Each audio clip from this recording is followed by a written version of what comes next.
up? What up? Hey, let's see. There we go. What's going on, everybody? So we got this one nine here. We got Jgottem in the back. We got quite a few people coming on today. We're gonna do an end of the year recap for everybody. The only fighter that gets love on both sides of the board. Yeah. Oh, I love that trailer. watching your own shit, huh? I don't know how many times I've seen that Watching thing. your own shit. Yeah. It's probably all the views that it has. It's probably you. I would guess. Like if I had to guess. Yeah. Yeah. Hey, where are you? Where are you right now, Wero? You look like you're in some kind of shelter somewhere, real cold. I'm in the gym, man. I'm in the gym. You know what? Let me see if I can spin this around to show y'all. So, Oh, that's why it's so different. That's why the Yeah. connection's choppy as fuck. is it choppy right now? I got a hard line out here and everything, man. Is You're it choppy for real? and it sounds like an echo. I kind of miss your kitchen setup where you're warm and cozy. You know what? I might go back to that right now. Fuck it. Cause yeah, is it that bad though? Cause I'm in the gym because my daughters be sleeping and I just be loud as fuck sometimes. Yeah, that's what I figured. I figured you moved it because of that. Yeah, that's what happens. Kids gotta sleep. Is it really choppy? Is it really choppy right now? Island Strong, what's your opinion on Weddle's connection right now? Yeah. Or any of the comments, man. Anybody see? Doesn't Weddle's face look pixelated like a Nintendo 64 and shit? I don't like that at all. This will be Yeah. fun. Hey, you know what? Fuck it. Jay, what up, man? I seen you What's talking. going on? Yeah, what's going on? Hey, I can hear you clearly, Wero. Can you see me clearly though? I can see you clearly. It looks like you're a little bit away from the camera, but I can see you. Okay. Yeah. I'm chilling away from it. Yes, it's very choppy. It's choppy? Yeah. Okay. Thank you, babe. Even babe nah. said you choppy. Yeah, okay. Yeah, babe, I'm choppy. So hey, here's what we're gonna do. I'm gonna go link back up in the house real quick. Yeah, go set that up and I'll chop it up Yeah. right here. I'll chop it up with everybody, with bro. Jgottem. Yeah. All right, man, I'll be right back. 6'1" Nizine. What's up, player? What you been up to? Man, I just got injured today. Fucked up injury. My son was using my legs as a diving board, bro. And I think I fucked my Achilles up.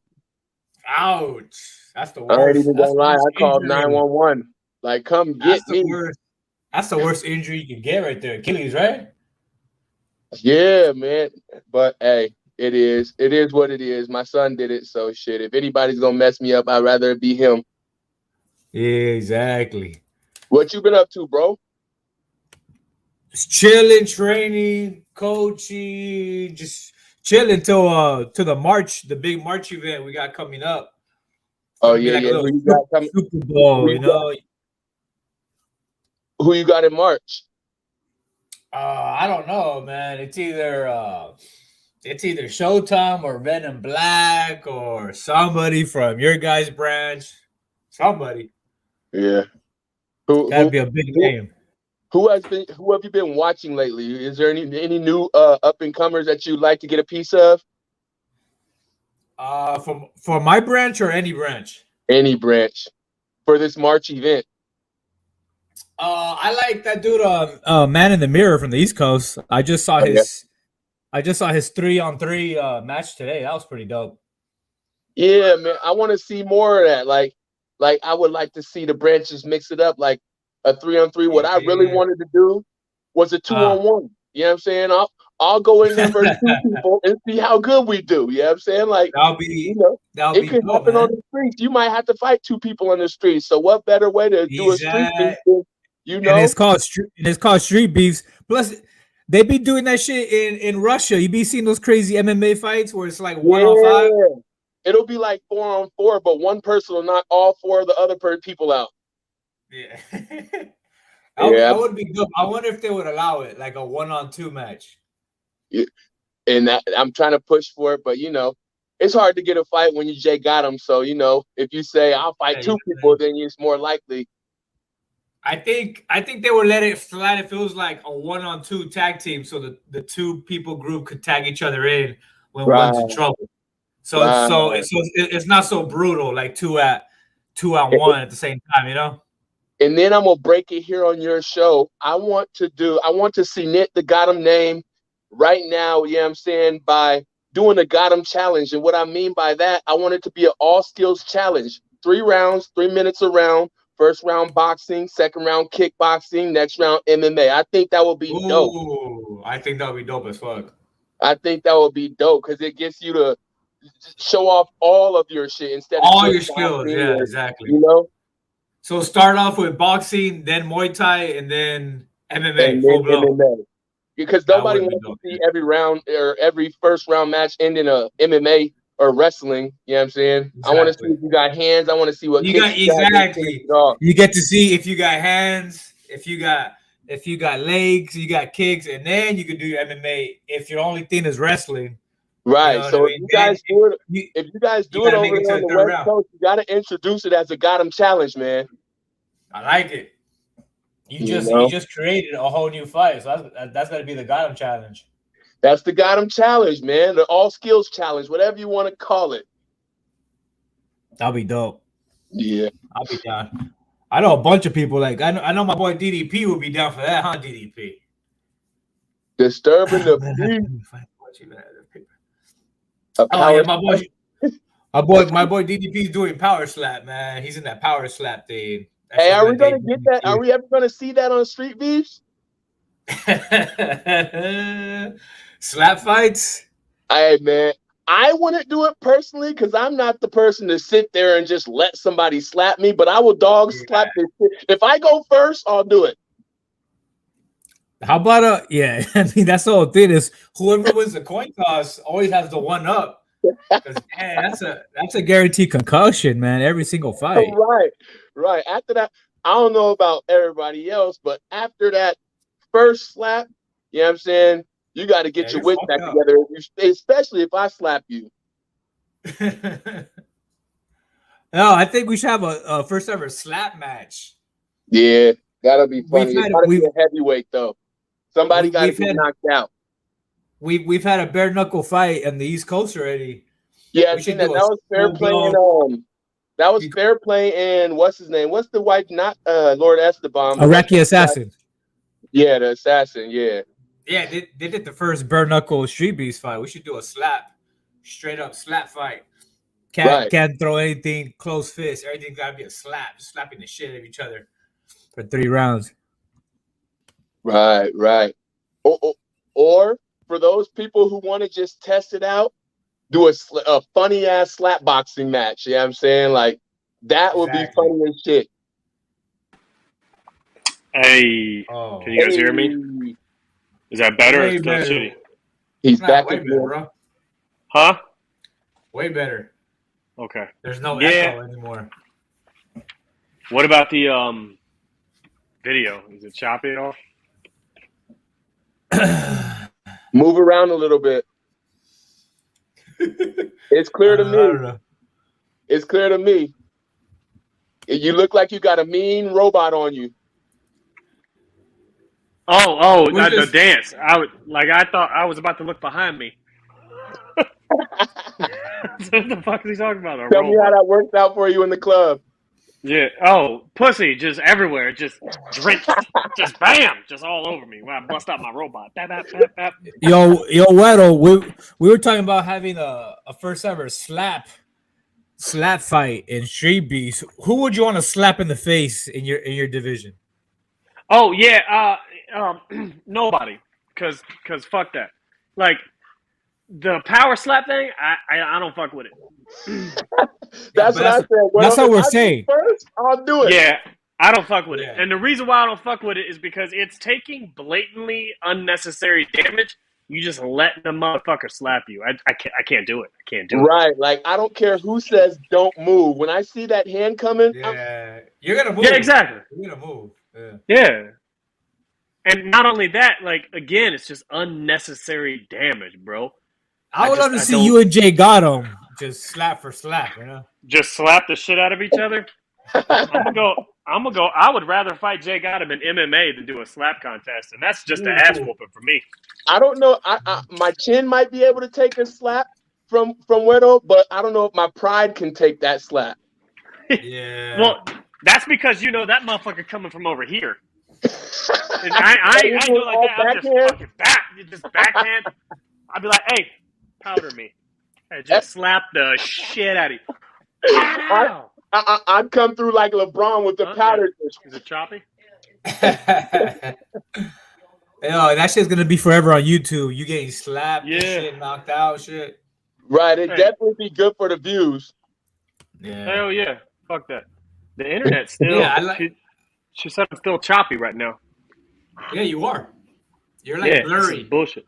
Yeah, this is bullshit. I don't like this. I don't know what the fuck's going on. Maybe the kids are on Call of Duty. I don't know. Yeah, fuck them kids. They don't get to hang out and play Call of Duty and shit when I'm on a live. That don't happen. It's looking like you only got 4 Gs in your phone, maybe 3. Yeah, you gotta get that 5G. That's not cool. You know what? Let me do it. I did a speed test and that motherfucker was.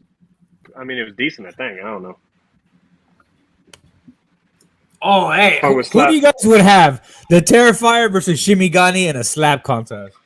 Oh, I don't know about slap contest. Because Terrifier automatically good with them. He got them straight ass fucking arms all the time. Every time he punched, so he probably good at slapping. He looked like he good. Got some heavy hands. I'm telling you. Yeah.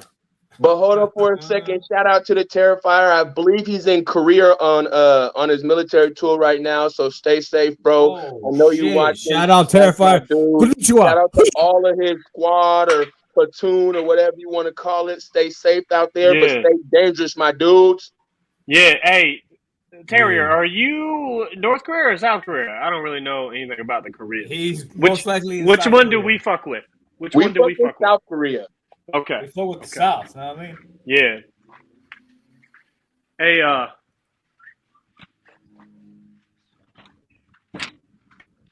this ain't fucking working. Oh yeah, you're real choppy now. Yeah. Oh, that's Shinigami. Shout out Shinigami. Danny, you ride with Shinigami, right? Yeah. That's Shimmy. Shout out Shinigami. Yeah, what's up, Shinny? So I'm gonna try this again. I don't know what the fuck is causing this, but give me like 2 minutes. Compa, what's up, baby boy?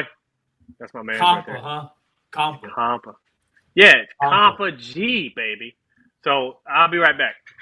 Is Compa from West Coast? Yes, it's actually Compa G, but you know, Wero being white calls him Compa G. Wait, how do I say Compa? There you go. You said it perfectly. There you go. I've been working on my Espanol. You know, I work in the union and shit, so I be having leads and supervisors and shit. So you're pretty much, if you're in the union, what are you, iron worker? Nah, I do dirt work. I'm building freeways right now.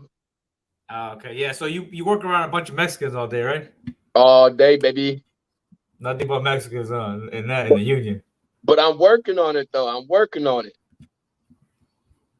Pretty soon I'll be bilingual. When I get to my journeyman status or foreman status, I'll know how to give orders. Yeah, you gotta be. Shout out Battleborn in the house. Battleborn is in San Diego. He's trying to meet up and catch his hands, but what? I want to piece up the little homie like that, you know. Sunshine Trash. Happy holidays. Happy Merry Christmas, Happy New Year to all the people watching, all the fighters, everybody that has anything to do with the OG Yard, West Coast, Dirty South, Scrap Yard. Shout out to everybody who contributed, whether it's a fight or a voice or a corner to any of these fights or fighters. You know what I'm saying? That shit is appreciated. Yeah. Hey, Sunshine, you should jump on and reveal yourself as our Christmas gift. You know what I mean? That's my opinion. You know what I mean? second that. What you think, Sunshine? Huh? Want me to send you the link, Sunshine? Jump on here. Terrifier would slap Shinny out of his gi. You know, I used to want to fight Shinigami just because you know, like he's awkward but he's skilled. But Yeah. after he came up and fought, you know what I'm saying? He's a cool guy. Like, I don't like to fight cool guys with nothing to prove, you know what I'm saying? I like to fight somebody who thinks they have something to prove and wants to jump out of their mouth or talk out of the side of their neck and, you know, talk that shit. That's the people I like fighting. Yeah, I got you. Yeah, same here. That's why I'm always talking shit. I like to bring that out of people, you know what I mean? But sometimes they're too nice, they're too cool. Like my boy Takamara, he's super nice, and like the homie Say So KO, he's super chill. So like you kind of don't want to fight people that are so nice From what I can sometimes. tell, you can bring it out of anybody. You're like one of the biggest shit talkers here. Yeah, man, I try to, man. I try to do whatever I can to get under your skin. You know what I mean? I've been poking at a few fighters more than you practice fighting, bro. Yeah, I like to dig at people and try to get it out of them. You know what I mean? Yeah.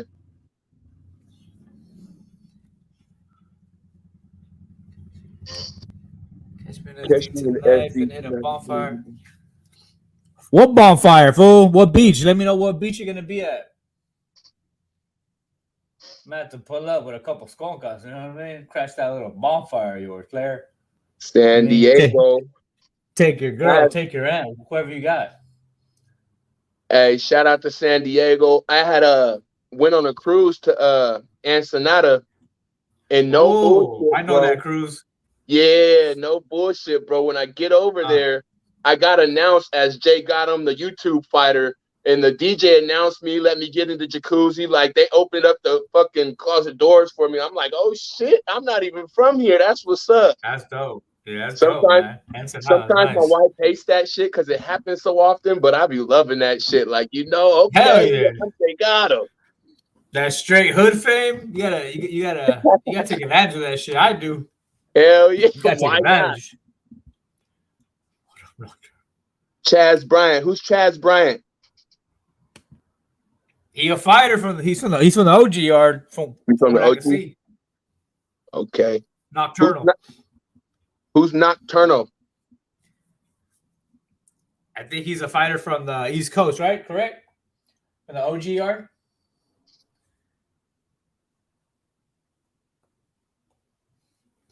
Yo, what's been your favorite fight you've seen this year, huh? My favorite fight, it would have to be. Let me think about all the fight. Well, I ain't even gonna front like that. Like I'll be working 10 hours a day and don't be having a bunch of time to follow all these shits. So I got, even though my boy lost, you know what I'm saying? I like the show the Viking Warrior versus what's his name? Big black dude, tall black dude. Versus 619. That fight? I mean, I like you guys was playing pity patty fighting and shit like that. And the only reason I say that is because I know how hard Viking Warrior hits me when we train. And I have yet to see him hit somebody like that in an actual fight. So you be seeing me like, man, forget that. Go hard. But, you know, some people only fight to the level of their competition. And, you know, so, and the way he is and the way you are, I don't feel like you guys were actually trying to knock each other out. You were just displaying skills and stuff. You were entertaining. Yeah, it was more like a light sparring match. It might have been a little medium heavy sparring match, but it wasn't a fight. Yeah, but I agree. What's the dude that always wear the gi? Fair play. Fair play. Yeah, Viking Warrior and Fair Play. Only because I was in the corner and I seen how Viking could have won, but I seen how Fair Play kept making adjustments and doing different things. And I like the science of fighting more than just the brutality of fighting. Mm-hmm. That was a good fight. I saw the whole fight, like, I want to say twice. I saw it like 3 times because I'm a fan of both of them. So I got to enjoy that fight. I played it back in half speed to see everything that connected. Mm-hmm. It was a good fight. I mean, besides that little slip up where Fair Play caught your boy with a jab coming in and dropped him. It was a close fight.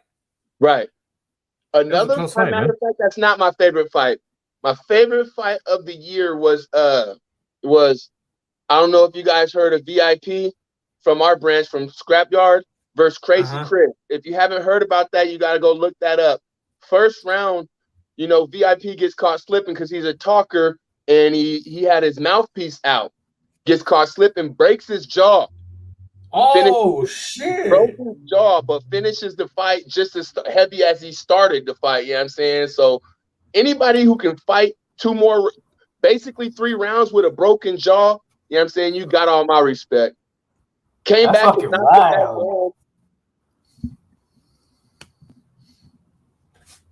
Yeah, I gotta see that fight. Was that MMA or kickboxing? It was just boxing. It was straight boxing. Oh shit! It was a good fight. Broke his jaw in the first round, and that's my boy. Yeah, that's kind of why. Like, I don't get motivated to fight unless you whoop somebody that I feel is worthy. You know what I'm saying? Yeah. So even like all these people that got one win and on their outro they were like, "Oh, I want to see Jgottem." I'm like, go fight somebody worthy, and then if you beat them, I'll give you the opportunity or whatever. Yeah, I feel you on that one. You know what I'm saying? Because at the end of the day, what do I have to gain from fighting somebody with 1 win and 0 losses? Exactly. Yeah, exactly. You know?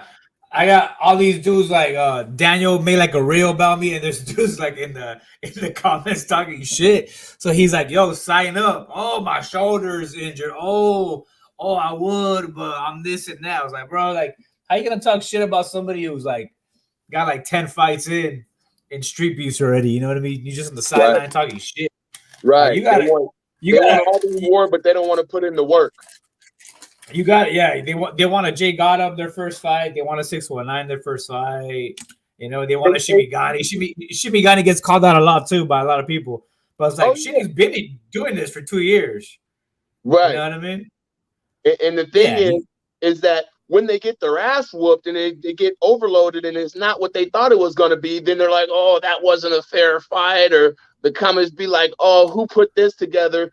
He talked that shit together." You know what I'm saying? But it is what it is.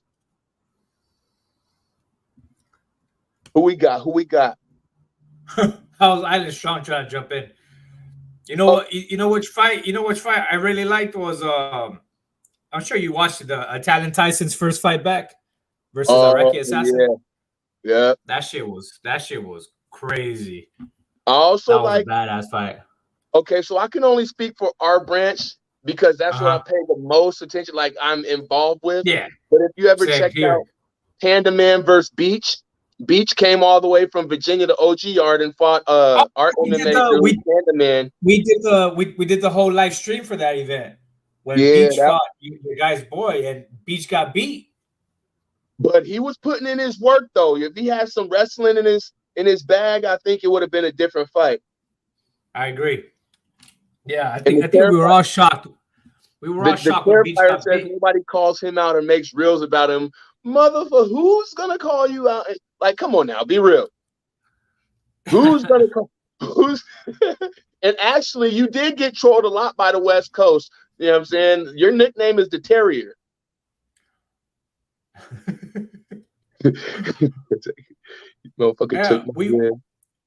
We would love to have Terrifier out here, man. Him and Shimigani, they got to fight, bro. That's like a fight every fan wants to see. Him and Shimigani. That will be a murder. For Shimigani? West Coast don't got it like that, bruh.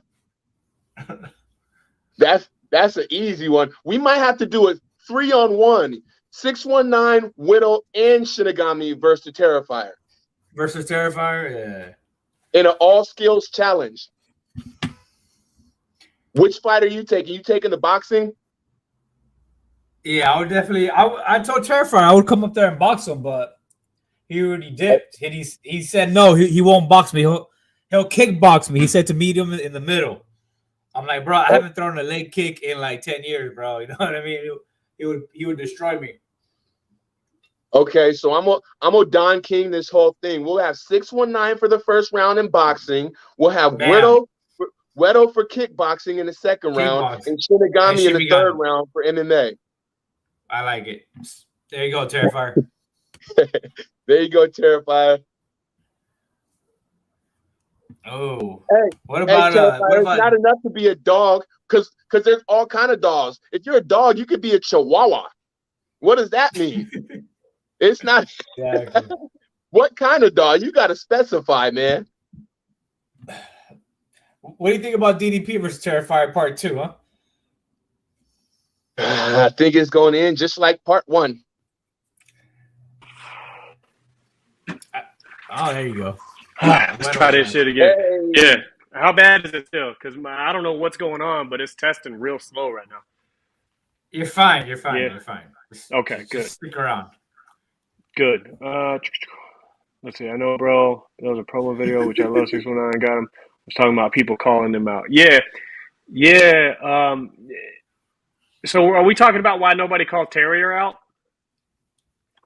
Why nobody tries to call him out, or what your experience when people call you out and your response like? Oh, I mean, like I get somebody in my DMs every day. I got some dude named Brandon right now talking to me about how he wants to fight. He's like, we should tee off in the yard or something like that. I can't remember what he said. Yeah, but I was like, it's ridiculous. Like, yeah, these people that be in your nuts. DMs talking shit, making comments about you. Like, how many fights do you got, bro? Like, where can I see you fight? Oh, you never fought. Oh, my bad. Exactly. And they call people out with 0 fights. And then my favorite is, and this might be our fault as well because we let it happen a couple times, is these motherfuckers came in and was like, I want a shot at the champ. And we're like, bet. And then, like, and they did. And some of them put on good shows, like Streetbender, man. Mm-hmm. He came in 0-0 talking about, I'm trying to fight Shinigami. And Shinigami had a fucking belt at the time. And everybody was like, yeah, we fuck with that. And we let him. And then he goddamn near took Shinny's head off. Fucking, yeah. That was a smart move by Streetbender because he had Chimigani, the viral sensation, and then this is his second fight. So that second fight got like 2 million views with Streetbender and Shimmy, just off the hype Chimigani had off that fucking viral leg kick. So that was a smart move, Streetbender. Very smart. What's the most views that you've had, Wero? I don't know. I don't even look at my views, man. I have no idea. I think it's like 200K, some shit like that. Yeah, I'm probably 10,000 for me. I don't know if I had to guess. No, you got like a 100K fight in there. Do I?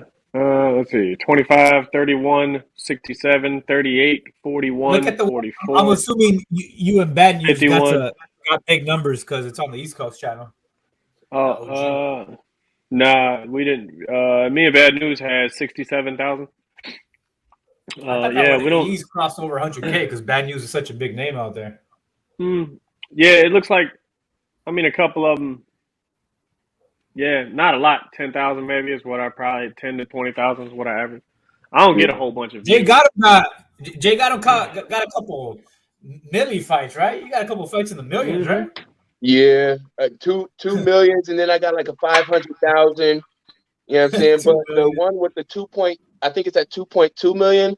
You feel me? That was a loss. So it's like there's more haters out there. There's more people that will watch when you lose than when you win. That's for sure. Oh yeah. And also you'll get 40, 50,000 views on a video and have 7 likes on that bitch.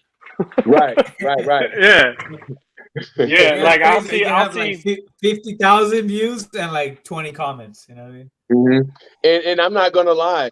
Out of the 2.2 million, probably 0.2, you know what I'm saying, came from me. Like I watch my shit over and over again. Like, rewind. Yeah.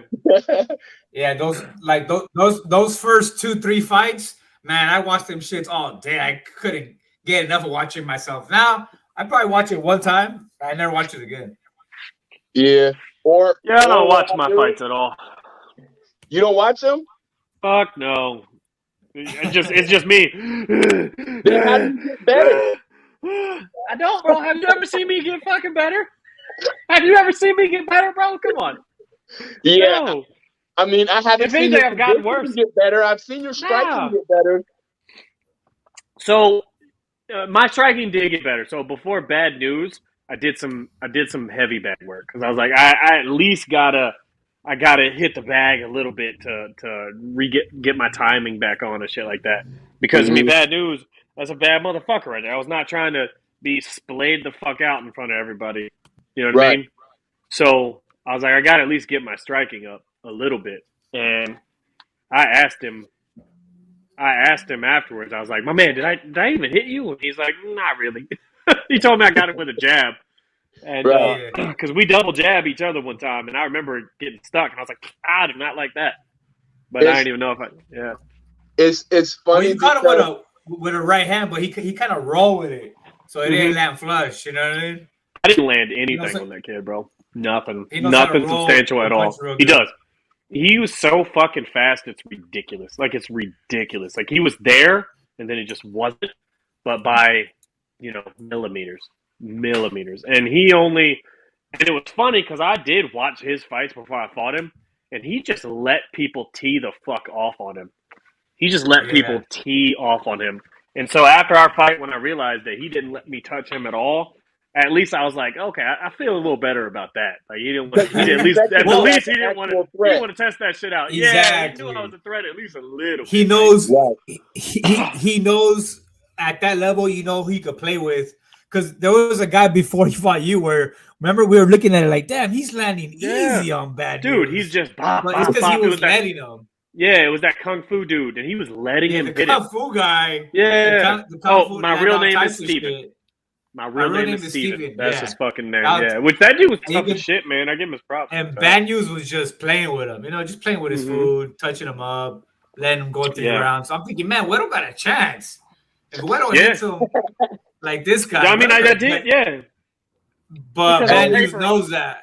Bad News, if Wero lands 2 or 3 punches in the beginning of the round, then you're pretty much in trouble. Like, I feel like you should get your shit off in the beginning of the round just to remain the big threat.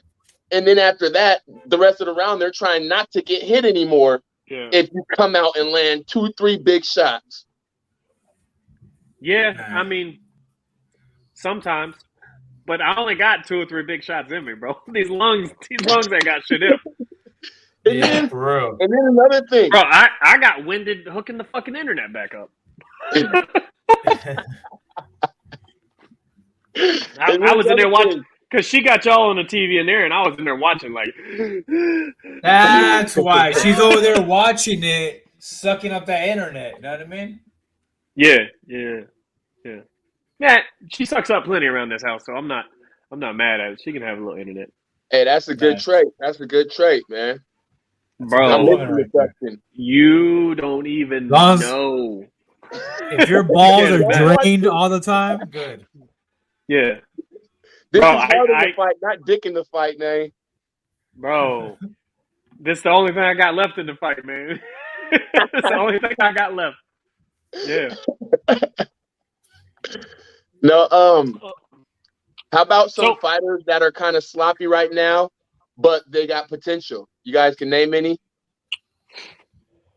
I don't want to say sloppy, but Marauder. I like Marauder, man. He's not sloppy. He's just not.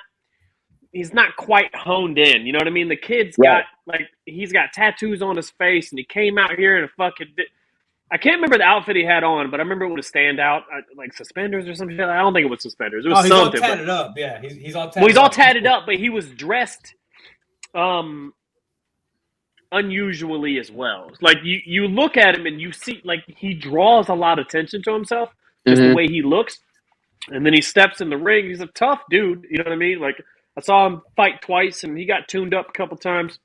But I think most of it's nerves and a little bit of cardio.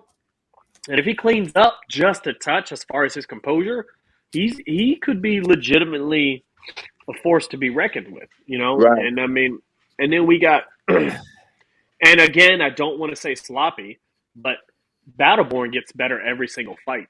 You know what I mean? But his problem, you know who that is, Jgottem, Battleborn? I just seen him comment, and I haven't seen his fight, though. Oh, you don't like his fights. You like You his style. in March he's fighting Crazy Legs in Arizona. Oh, is that right? Yeah, he's matched with Crazy How did Legs. Free Smoke? Hey, how did Free Smoke take that ass whooping? I never got a chance to ask. Yeah, free They smoke. were talking a bunch of shit. Yeah, No, Free free Smoke took smoke. that ass whooping just like Free Smoke takes it. Oh, He okay. goes, I didn't get my ass whooped. That's how he took it. that didn't happen. That didn't happen. No, he was actually really disappointed. Like he was apologizing to us right after. Yeah. Like, man, I let y'all down, man. My bad. He was real down for a little bit. He did. Yeah. He really thought he was gonna go up there and smoke Crazy Legs. You know what I mean? Mind you, that's my guy. Free Smoke is hella cool. You know what I'm saying? So nothing against him, but Yeah. you know, I was training and shit with Crazy Legs. You know, when I first started and shit. So that's my son. Yeah. Crazy Legs is my guy. I love that dude. Like his personality, his fight, his skill set, everything about him is cool as shit. He really is cool as fuck. Yeah. The onesies, his onesie game is the best in Streetbeefs, period. Yeah. Hey, I'm about to get him some exclusive shit for Christmas, bro. He's about to come out in some Fenty, some of that Rihanna's clothing brand. I'm sorry. What did you just say? Did you just say you were going to get him a Rihanna onesie? Yeah, Fenty. You gotta watch. Okay, you gotta watch the fashion shows, man. You're not up on Fenty. I don't think that's a sentence said ever. I don't think that's man, a sentence he's about that's to ever be been said. sponsored by Rihanna. Watch what I tell you. Man, hey, tag her in everything. Oh, I wish I could tag her. Ooh, Jgottem ready to risk it all, bro. We ready to risk it all. ASAP. Hey, Jgottem, what's up with Scrap Talk? What's the update with Scrap Talk? Yeah, you guys coming back? I personally haven't been on the scene like that, so I didn't feel like it was appropriate for me to just sit back and talk about it if I'm not involved in the fighting part aspect of it. So I stepped back, and you know, they could keep on going, but at the same time, you know, I'm trying to focus on what I got ahead of me and how to monetize off this shit instead of just, you know, build shit for other people. And there's nothing wrong with Daniel the Wiz. I loved doing it and everything. You know what I'm saying? But it's just, you know, if I do something for a channel, I want it to be the Jgottem channel. You know what I'm saying? Ooh. Because watching my fight hit 2 million views and knowing what other people get off your labor, it's like I'm not a mandingo, so you know what I'm saying? Like 2 million views should have transferred into a check for you. You know what I mean? Yeah, you know. Yeah. And I can't hate on anybody, but I like how Scarface has it going over there. How he did with Lord Bestaban and how he did with the Assassin. You know what I'm saying? Like, you know, if you're there to help build some shit, you know what I'm saying? You should see a piece of at least some crust on the pie. Yeah, I'm saying, you feel me? Yeah. But also no. So once that starts happening, once they start paying fighters, that's a wrap for us, bro. So I understand what you're getting at, but we have to do this as a hobby. You know what I mean? Right. Got to be a hobby. I'm not saying pay anybody to fight, but when you have a gym, you know, open that gym up to us coming in and doing training sessions. So if it's a Friday and you want to train with Jgottem, you know, open the gym and I'm gonna charge maybe $10 for a person for a day pass. Come train with me. Come, you know, because I have people. A lot of these fighters look up to me and, bro, can I train with you? Bro, can I do this? Yeah. Bro, you know what I'm saying? And it's like, yeah, I will do that, but what's in it for me? Yeah. And again, I feel you, but I don't at the same time, because like I created the Hotbox Gym just to train guys, because I take what's in it for me is the pride I'm gonna feel when dudes like Compa run through everybody that we put in front of him. Like I'm giving Compa G a jab. This motherfucker ain't had a jab ever, but he's about to have a jab. He's gonna be he's going to be a very dangerous individual to be in the cage with here very soon. You know, Zetro's the Wero's just same in it way. for the fellas, you know. Blanco. Wero's in it for the guys, you know what I mean? Yeah, I'm in it to feel the pride of like, can I make this person better at what he does and watch him break somebody the way I taught him to. You know what I mean? Right. And I think for me, that's what's in it for me. But I 100% feel you as far as the money goes. It would be awesome if the hot box started collecting a check, but we just forking money over left and fucking right. You know what I mean? I'm $10,000 into this shit this year easily. So why don't you charge for a monthly pass to come train with you? For certain privates, like I have people that come to here for private lessons. They get charged. It's not a lot. But for my Streetbeefs family, like they've done a lot for me, so I just want to pay it back just a little bit. You know what I mean? Like Compa, some of these. About. I love that attitude. Yeah, some of these guys aren't really like they have jobs, they make money, but now I'm gonna charge them to just show up here and train them. You know what I mean? To just keep it real. I don't think the experience and the knowledge I have is quite worth charging for yet. Like I'm working on it, but I don't think it's worth charging for yet. It will be a couple years, you know what I mean? But not yet. I got to hone a lot of shit, and these motherfuckers are my guinea pigs for that. So yeah, right.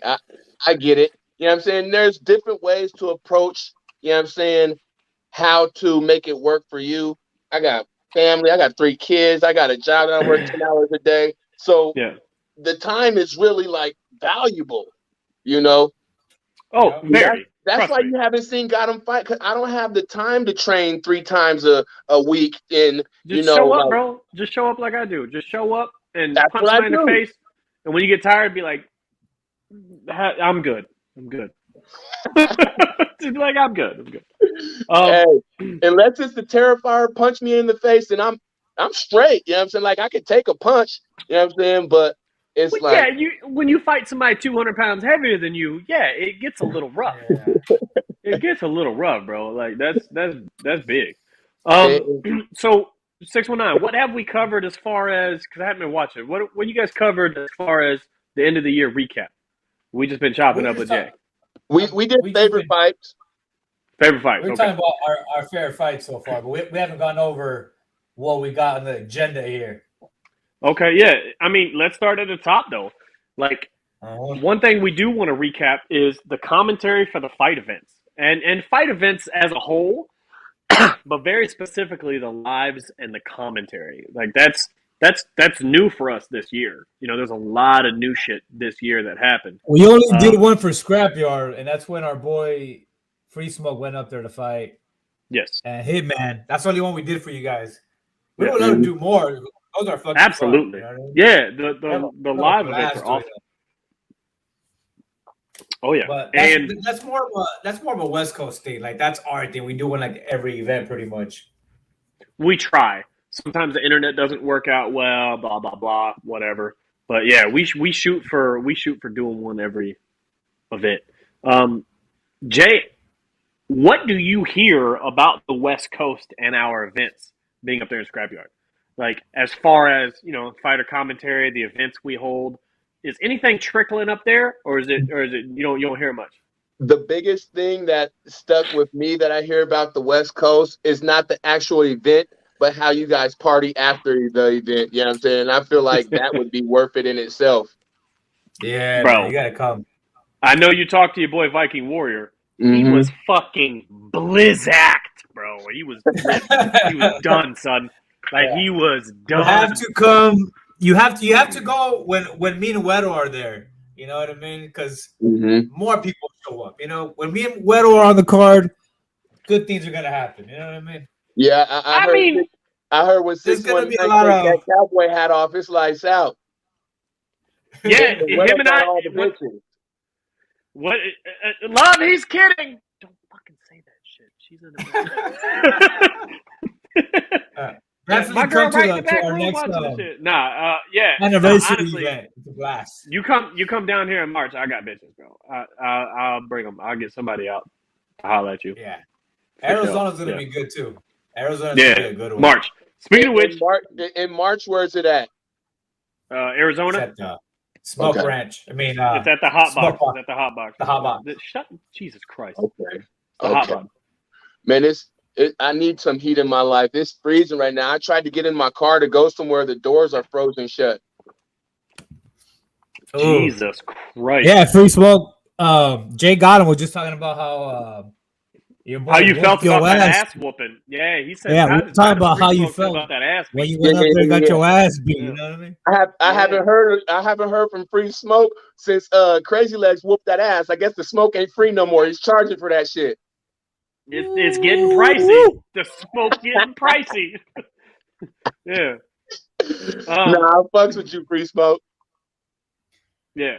So, yeah, one thing, like, we do have a bit of an agenda. We do want to run through some specific things on the year-end recap. And I know Daniel going to be in here in a bit to help run through some of this stuff. But like I said, one of the first things on there was the commentary for the fight events. And, like, if you watching in the audience right now, let us know how that went. Like, what we need is feedback. We want to know how it went as far as what happened. How do you guys feel about it? Do you enjoy it? Should we switch it up? What do you want to do? Yeah. But yeah, let's pop on this real quick. Whoop that ass. Oh, the champ, he fumbled his own title fight on the champ. No, he did his thing. He did his thing. Yeah, and yeah, he did his thing. Like, it was, I don't remember very specific, but yeah, we did a whole count on that. And yeah, the after parties, the 2023 after parties are gonna be dope. Like, there's a couple after parties. We rented suites and got in there and did our thing. That was fun as fuck. Yeah, That's the one where Viking Warrior went, where we rented. Yeah, the whole yeah. floor Rented the whole suite. thing. Like And, 80 motherfuckers in that hotel room, man. Wild, bro. Yeah. We got to Airbnb it up in March. Yeah, definitely.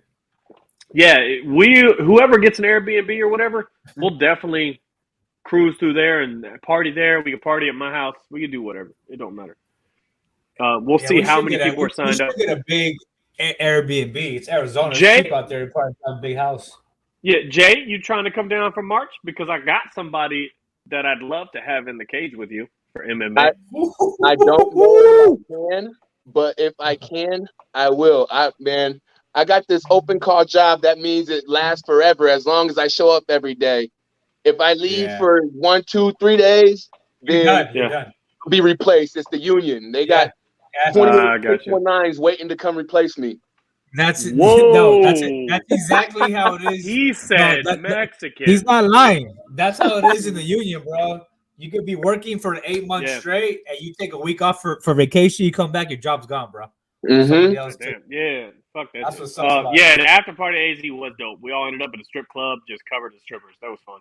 What? It was hella fun. Like, I don't know how. Like, I've told this story before, but Golden Arms, I fought Golden Arms that day, and his wife had us in the booth covered in strippers that night. And I don't even know. Wifey. Yeah, She's the like, wifey. she's It like was a dope, Triple whisperer. bro. She dope as fuck. Like more hoes. She had them all. Hey, how is Golden Arms recovery doing?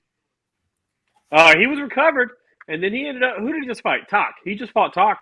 A couple months ago, something like that. Was it?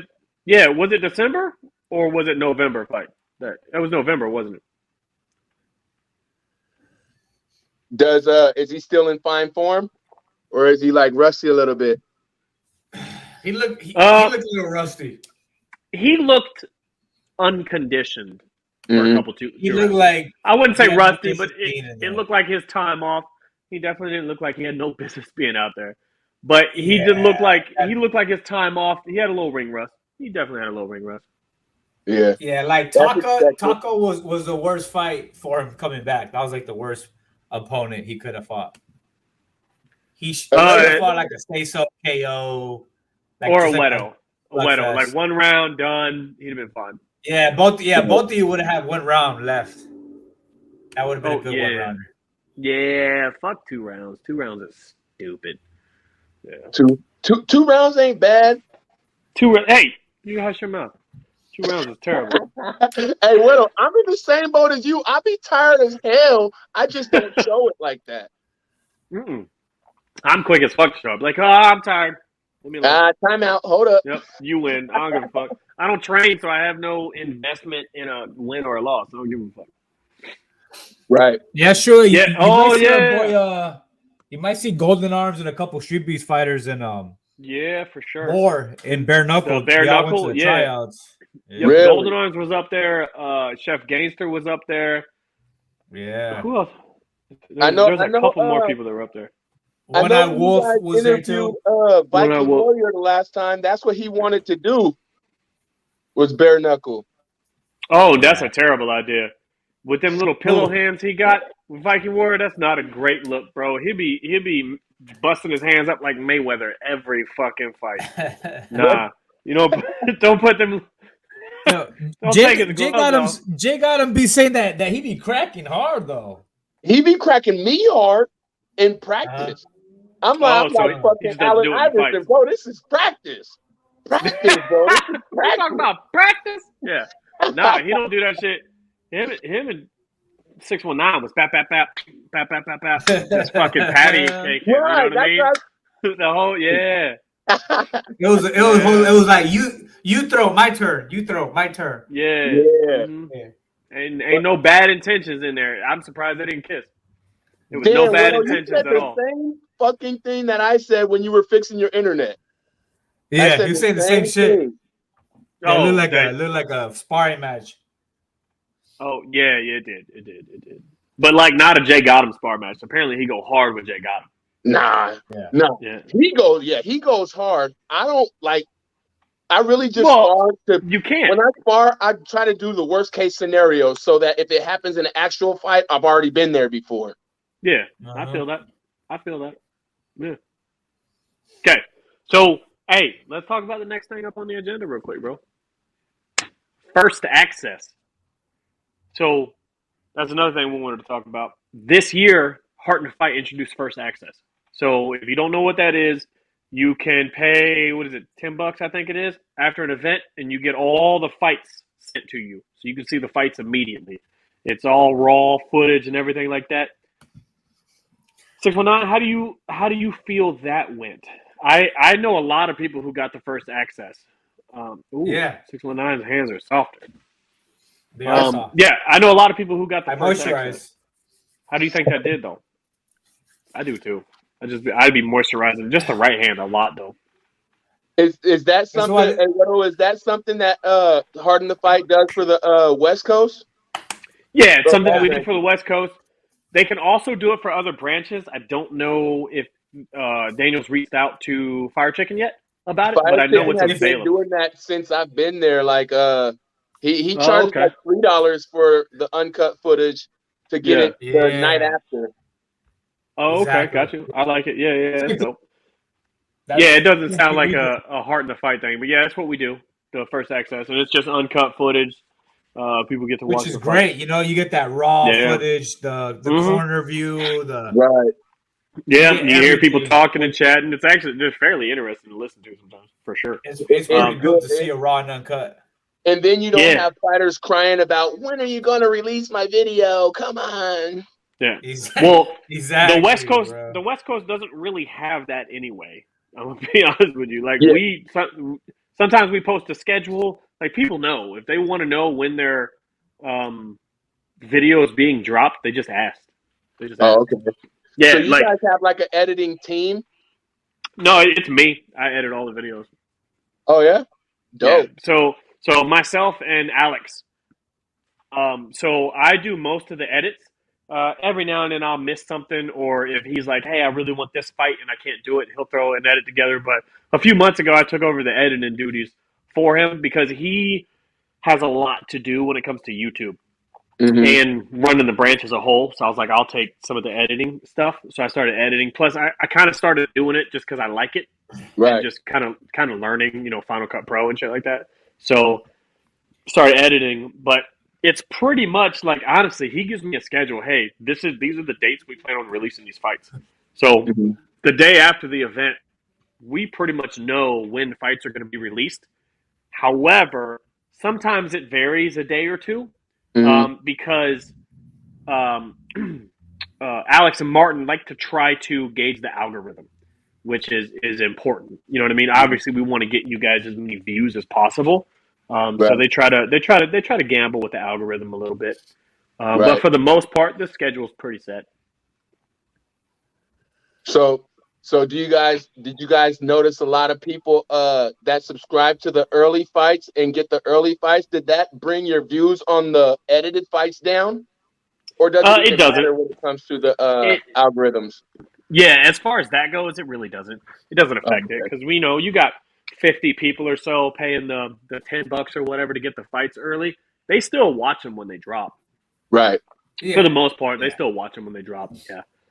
So it's not. I think it's mostly the fighters that fought the event are paying for it, right? For the most part. Yeah, for the most part, the fighters that were at the event. Yeah. No lie, bro. Every time I see that little $3.79 taken out of my bank account, I'm like, how the fuck do I cancel this shit? I don't need to fucking. I'll be at the events. I don't need to see the early release. Yeah. I saw all these fucking fights. Fuck this fucking early access shit, you know? Bro. Fire Chicken don't got you on a subscription? Yeah, it just automatically comes out every month. Bro, hell yeah, I love that shit. That's a smart man right there. Yeah.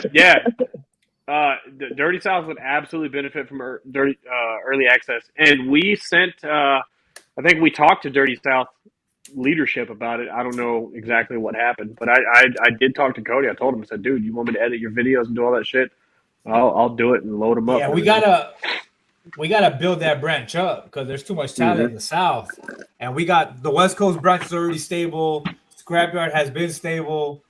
We just need that Dirty South one. Yeah, they need to start loading on their own channel, though. They need to start pumping on their own channel and more. You want to tell the viewers how to get the subscription to the early fight? I mean, if I knew, yeah, I absolutely would. I don't know where the links. I'm pretty sure you just messaged Daniel. Oh, okay. So with Scrapyard, we go on the YouTube page, and then we go. I think channel.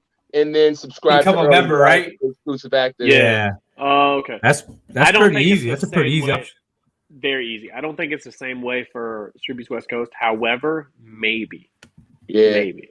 Yeah. Well, you got to promote that shit if you put it out there, man. Return that to 100. You're not wrong, bro. You're not wrong. I definitely should know this. So, Daniel, when you come on, I need you to answer that question real quick, Right. Yeah. Yeah, no, it's dope.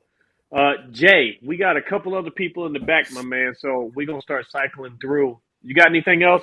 You want hold on. I got you. I appreciate you having me, bro. Here. Tell the people. Tell them. Tell the people what? I don't know, man. Tell them anything you want. Tell the people. If I got one thing to tell the people. Yeah. Stay dangerous, my friends. Stay dangerous. Yeah. Stay dangerous. I fuck with it. I'm over here. Be the threat. It's not a scary man right there, ladies and gentlemen. That's a very scary individual. Yep. Hey, you guys have a good one. I appreciate you having me. I don't know when I'm coming back again, but I will be back again. It's Jgottem. Woo! All right, my man. Later. Who we got next, Wero? Who we got next? So we got Man in the Mirror and Venom Blacc. I can't tell if they listening. We got some East Coast. VB, you on there, homie? Huh? There he is. What's up, big dog? God damn. Thank you for the introduction. Absolutely. Yeah, it's just a little something we threw together real quick. What's up with my gringos? Is that my favorite black Venom Blacc?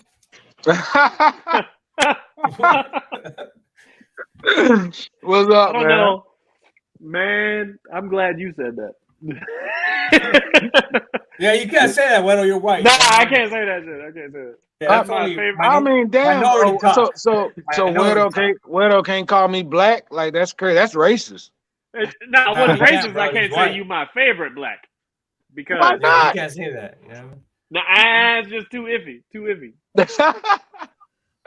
What's up, man? What's up with y'all? Chilling, bro. Chilling. So, we gonna just jump the fuck into it with you, bro. March. Where you at in March? Come on, fam. Well, I'm gonna be where I'm gonna be in March. I might not make it. Some of 619 fans might try to take me out. Nah, well, first of all, he don't got that many fans. He got like 2 fans. You can probably take them. But one of them is secondly, dangerous. The other one is a female. she might take you out. It might get you in the trouble. Look, it's Wero, and who else? What's the other girl name? Nah, I'm not. It's only two. I ain't finna jump you for 619. Like, that's his business. He can go get tuned up again. Just send me a gorilla. If you can't make it, just send gorilla. You know what I mean? I might. Yeah. That's a better match, man. You've been fiending for a gorilla anyway, because you already know I'm not. You already know I'm the best that ever done it, man. I'm on here. There ain't nobody in none of those branches that can beat me. Y'all know that. East Coast, West Coast, Dirty South, the entire Street Beefs community. They should know that. So you gonna fight Showtime next, or what are you gonna do? You gonna fight Showtime? Who's next? Showtime ain't said my name since I knocked it out of his mouth. Hey, quick question. I don't know for sure. Have you ever fought fair play before?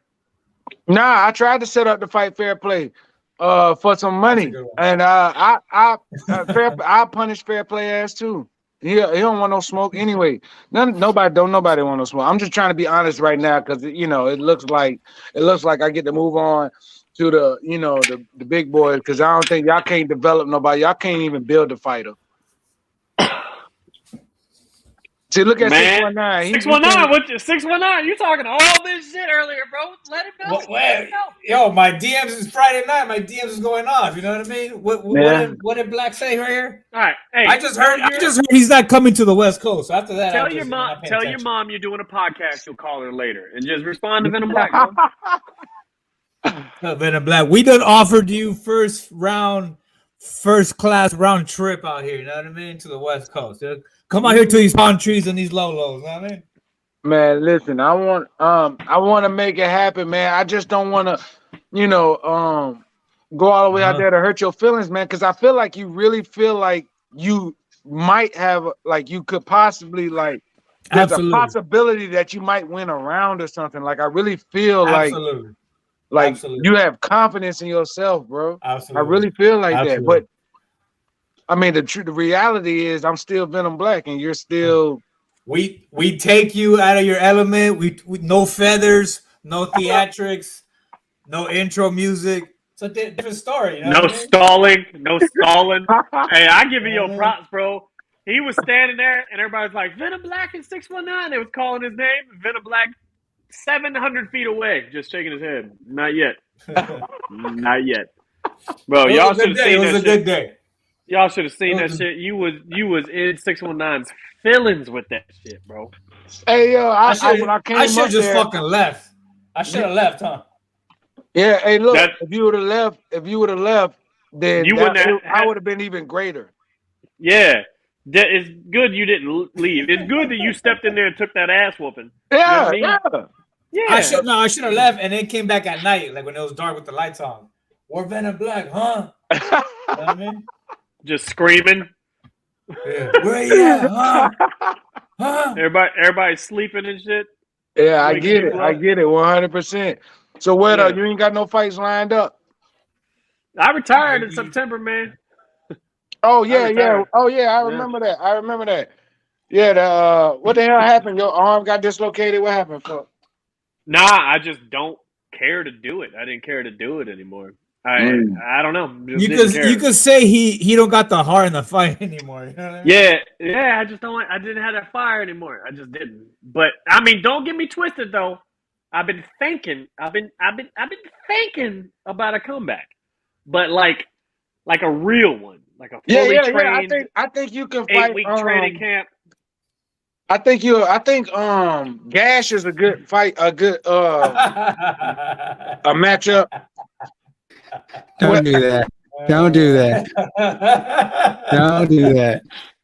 Hey, see what you did, Venom Blacc? Now you got Dad. Daniel heard Venom Black's voice and came running. Hey, look, I just want to know. I just say some stupid shit. He knew he's finna say some stupid shit. Well, I know when 619 and Venom Blacc come together, there's trouble. There is trouble Yeah. in the I water. mean- So I just wanted to make sure.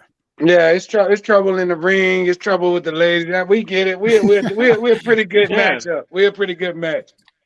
It's always gonna be trouble. That's gonna be you the know what I mean? homie for life. But he'll never be able to beat me though. He could be the homie for life, but he'll never be able to beat me though. So it's cool. I'll forever be your father. Venom Blacc. Whenever we see each other, we're gonna fight. You know what I mean? Hey, I can't wait to hold your hand in the ring, son. You know, I want you in the ring. I'm not gonna lie. I'm tired of fighting dirt on fucking gravel. Fucking No. grass. You need I him on the you West in the Coast. ring. You need him on the West Coast. Hey, Bro, you need him. You need him in the goddamn hot box with sand under your feet, just on 619 home turf. You know what I mean? That's where you Blacc in the hot box in Arizona would be just crazy. hey, man, do you realize I'm black, right? So Yeah. Shut the fuck up. Hey, y'all, this is Venom White. Bro, I thought that was just your name. There needs to be a guy coming out and call himself Venom White. That'll be awesome. Oh man. Hey, bro, I mean- that's what I'll come back as. I'll just be Venom White. I mean, That's probably true. You should do that. I mean, Daniel been training. He can be the next Venom White. You know what I'm saying?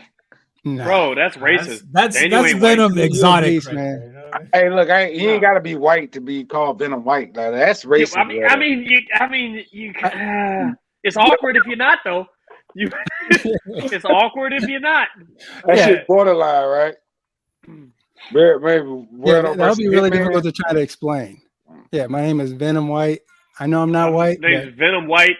I'm Mexican, but they call me Venom White. Tara said Gash should probably win. She might. She might. Yeah. She Yeah. would, bro. Yeah. Hell yeah. She might. Y'all joking, but Gash will beat one of y'all ass while y'all playing. Yeah. I mean, she won't. I don't be kickboxing no more though. Not to mention, what's Gash weigh? Gash weigh 140 pounds. Yeah, but she. I got 60 pounds on her. Okay, and hold on. I got 260 pounds on her. Hey, hold on, wait. It's okay. So all right. So I got it. So she can kick, right? I mean, can we? I want to change the subject. I don't know how to talk about this one. It's just a sheep, bro. As long as you refer to her as a sheep. How about that? You said what now? I think we're gonna just accept that and change the subject because Venom Blacc gonna get us all in fucking trouble right there. Yeah. That's what I'm trying to do. I'm trying to figure out, like, cause my mouth, I don't really have no filter. I'm trying to, I don't have nothing. I want to change the subject. That's Yeah, how about this? Are you coming to the West Coast? I Are don't you know where coming to to the go West because Coast? Yeah, are you coming to the West Coast? I think that's what everyone wants to know. Are you going to make an entrance on the West Coast? Bro, you can't act like you're gonna just a week beforehand be like, guys, I'm gonna be there. Now listen, look, at the hot box, we playing shit out, homie. Y'all realize Face is my manager, right? So it's like he really don't want me beating up on y'all no more. Like really, he don't. He feel like anywhere I go, whether it's Texas, California, it doesn't matter where it is. And y'all know y'all can't come here and do it. So y'all can't fly nobody out from California or something. Just say that happened, right? Say y'all decided to fly somebody from California. Like we fucking did last time. Like literally like we did last time. Yeah, like, that's exactly. I flew 5 motherfuckers out there to you. Yes, we can do it. We just don't want to do it again. I've done flown out there twice now. No, I get it 100%, but I'm just saying, like, it's still not gonna happen. Y'all gonna leave with an L. Y'all gonna leave with your head we gotta see if that talent could travel. You know what I mean? So far, it's only good in the woods of Virginia. Man, what? I'm from Florida. Okay. I'm from Florida. I'm from Florida too. I would like to apologize for my friend 619 not making any goddamn sense right now. What we trying to say is just fly the fuck out here, spend your money to come out here like we spent our money last time. And Hard to Fight might even be able to help you out. I don't know. Probably not, but who knows? And then no. And then you fly your happy ass out here, okay? You fight 619. and we all go to the strip club and get titties in our face. I don't see what the I'll problem pay is. for myself to go in the strip club, but y'all gonna fly my ass out there. Y'all want to fight? Y'all ain't. That's part of the damn negotiation. That's part of the deal. Yeah, we're flying you out. Hey, Well, you gotta confirm. I think you gotta Daniel, confirm. mute Wero. Fight. But Daniel, mute Wero, because I can't hear what the fuck he's saying. no, Wero can mute Wero. Here you go. So if we're able to sponsor your trip, will you actually commit to the fight? I think that is the question everyone wants to know. mean, yeah, based upon promotion, if I can get 1 million views at least up out of him, because he kind of like, I don't know if he like, crippled or something. I don't know what the hell's wrong with him, but there's no way, like, if I'm not getting 1 million views, like the promotion needs to be right for the fight, all that type of stuff, because I'm on a different playing field now. You know what I'm saying? So, but think about this, playing right? field, Venom Blacc. What other options do you have, though? What other options do you have? I don't know if I'm at Put him on liberty. the spot right there. You know He said, "What like, the fuck else are you gonna do?" I don't. What do you mean? What am I gonna do? What are you talking about? No, look. All I'm saying is when you think about who, all the competitors in the yard and all the different branches, who is out there? I mean, Showtime, but from what I saw, Showtime is hurt. Right, he has an injury. He posted that. Not that I'm breaking any kind of news. He really? posted that. Man, Right, and so when you think about that, so when you think about that, that rematch is gone until he returns. And so, what else are you? I mean, what else is there for you besides 619, who just called you out on IG, who just made an IG reel calling you out, saying you are afraid to come to the West Coast? Man, there is no one. That's what I'm saying. Like, there is no one. See, look, 619 is supposed to be the big dog on the West Coast. Is that correct? Well, physically, yes, but skill set. I'm talking about He fat all as the way shit, around. but he I'm not not- talking about just physically. Oh, okay. I mean, he pretty much beat everybody I put in front of him. So there was never no really big dispute to say, oh no, it was really, really, really close, but we gave it to 619. I haven't seen that. You know what I'm saying? So that's why I believe he's the big dog over there, because who gonna beat him? Yeah. I mean, pretty much anybody that will fight him a second time. Golden Arms will beat him a second time. Hitman will beat him now. Like, pretty much anybody. Hey, real talk though. Just come out and fight 619. Just come out and fight in March. I mean, You that's what I'm saying. So, I'm that's what bored this is out about. here. You're bored out there. You know what I mean? All we have is each other. You know what I mean? And you get a You free ain't got flight. shit to do, bro. You ain't doing nothing in March. Oh, no, I get it. I get it 100%. I just, you know what I mean? Like, it's just that I know I'm gonna win that. So it's just sad that for me to feel like that. I'm trying not to sound cocky or conceited or anything like that. Since when? So when did you start that? You stepped on the show talking about you the best to ever do it. Don't stop now, bro.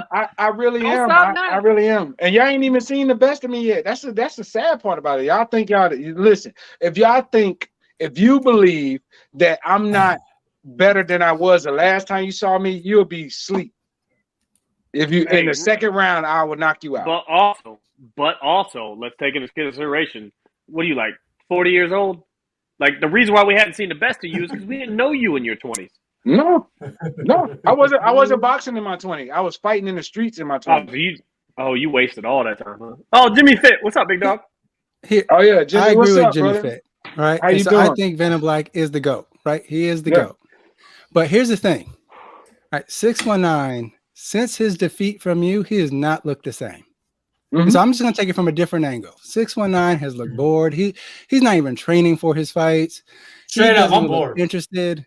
Yeah, he's walking off the couch and fighting these guys. And so we're not even seeing the best out of 619. And so the only person that I see who can really push him to be his best is you. And here's the thing. When I think Daniel's good with words, man. Mm-hmm. When I think about all the different elements and all the different conditions that were involved when we went to the East Coast, the time change. I think we fought. What time did y'all fight? It was like 3 or 4. But it was scheduled to fight at 11. We were scheduled to do the 5 first times, fight, and you then know they what I didn't fight mean? till like 3 or 4. Man, my phone died and my And then- alarm didn't go off, so I kind of. You were and then there. fucking You were there. Houdini right here. Houdini fucking showed up and disappeared for hours. You know what I mean? Yeah, he was there. This motherfucker. Hey, pull that last comment back up again.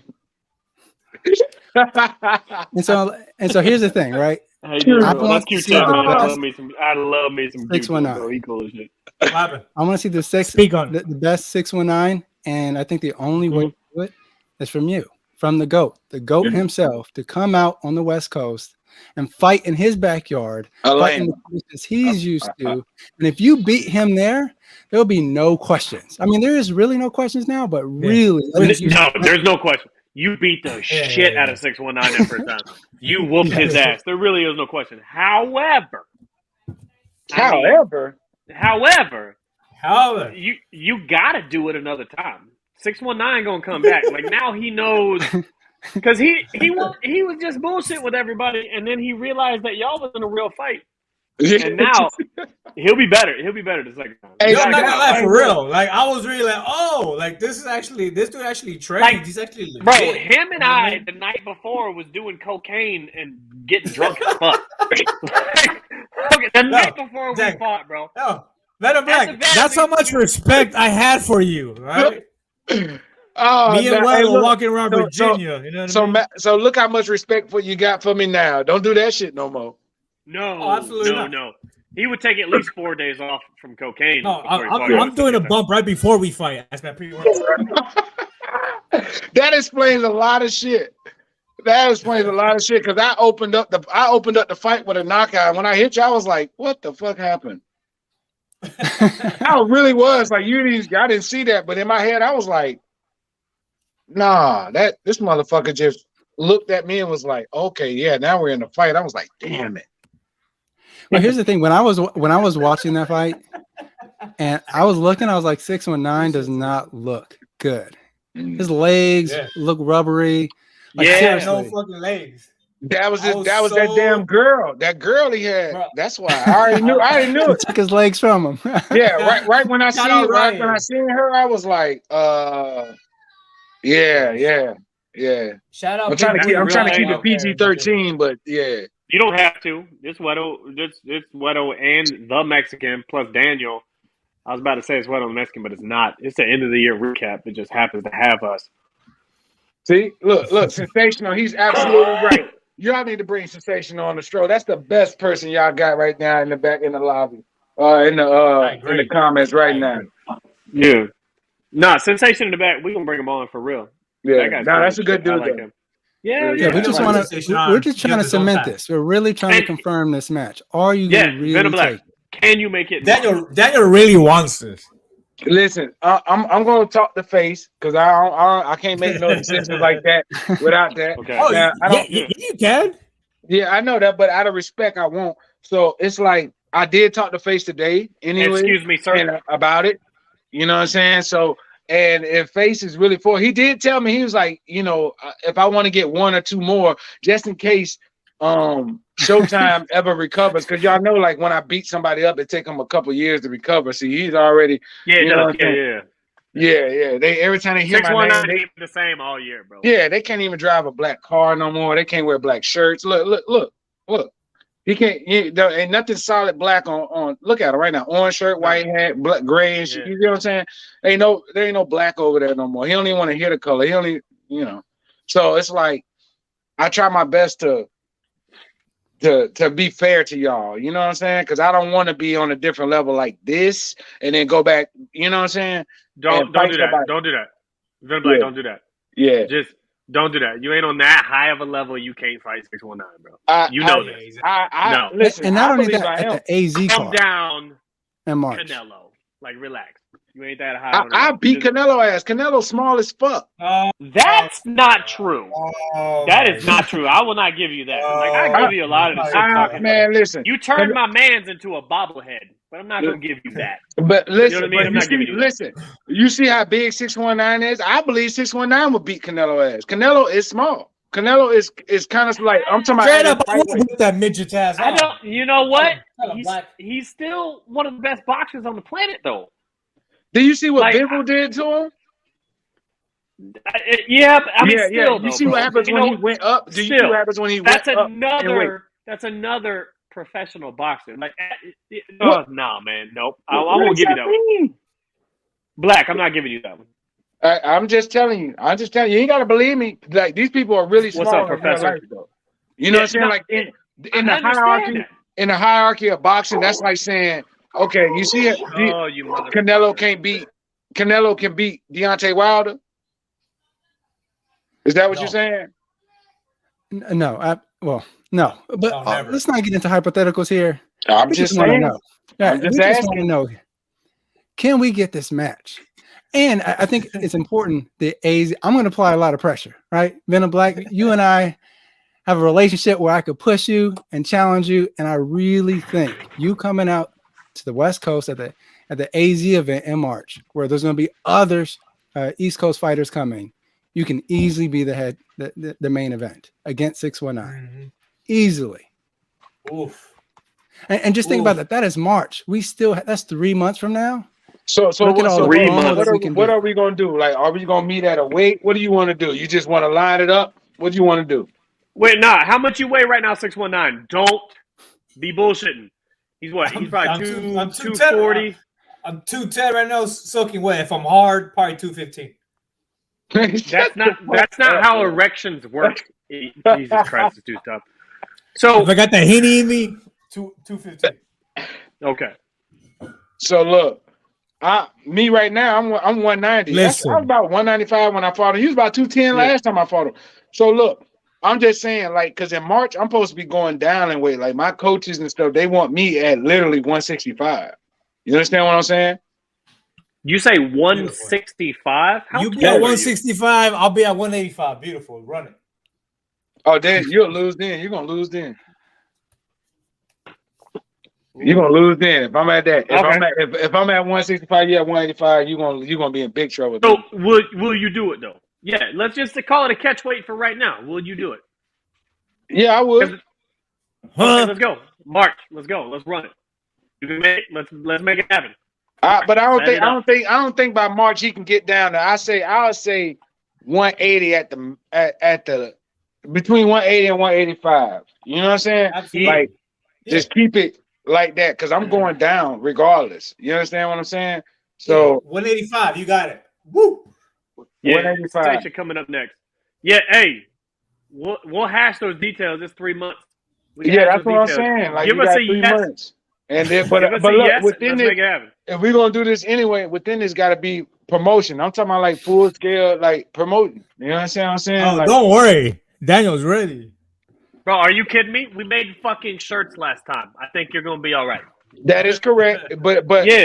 But I want, you know what I'm saying?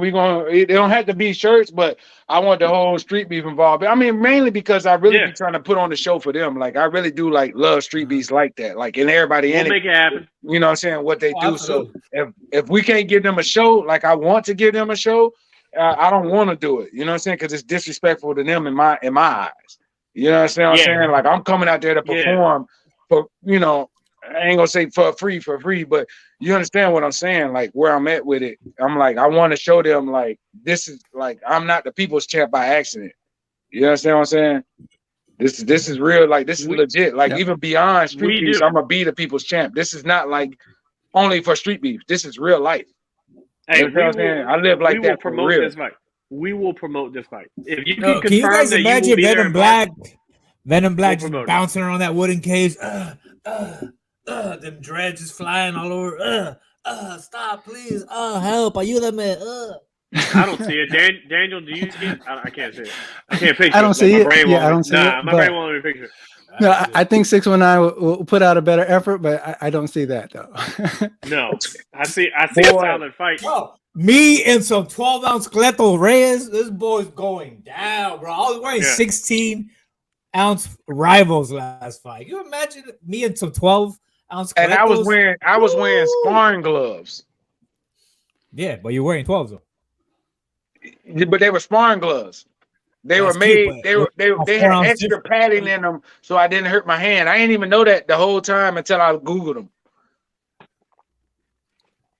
Did you just say that for real? Yeah. Huh. For real. I literally, for real. That's why, I literally Googled those gloves, and they were designed to not just for complete sparring, and it had extra padding and extra contours on it, so I wouldn't be able to really hurt my opponent like that.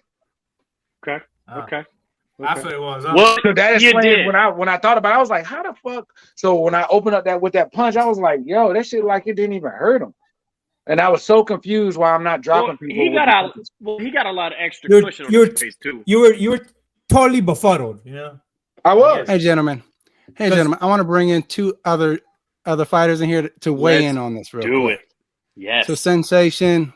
Yes. Viking Warrior. Oh yeah. What do you think What's about good? What's good, fellas? What's good, gentlemen?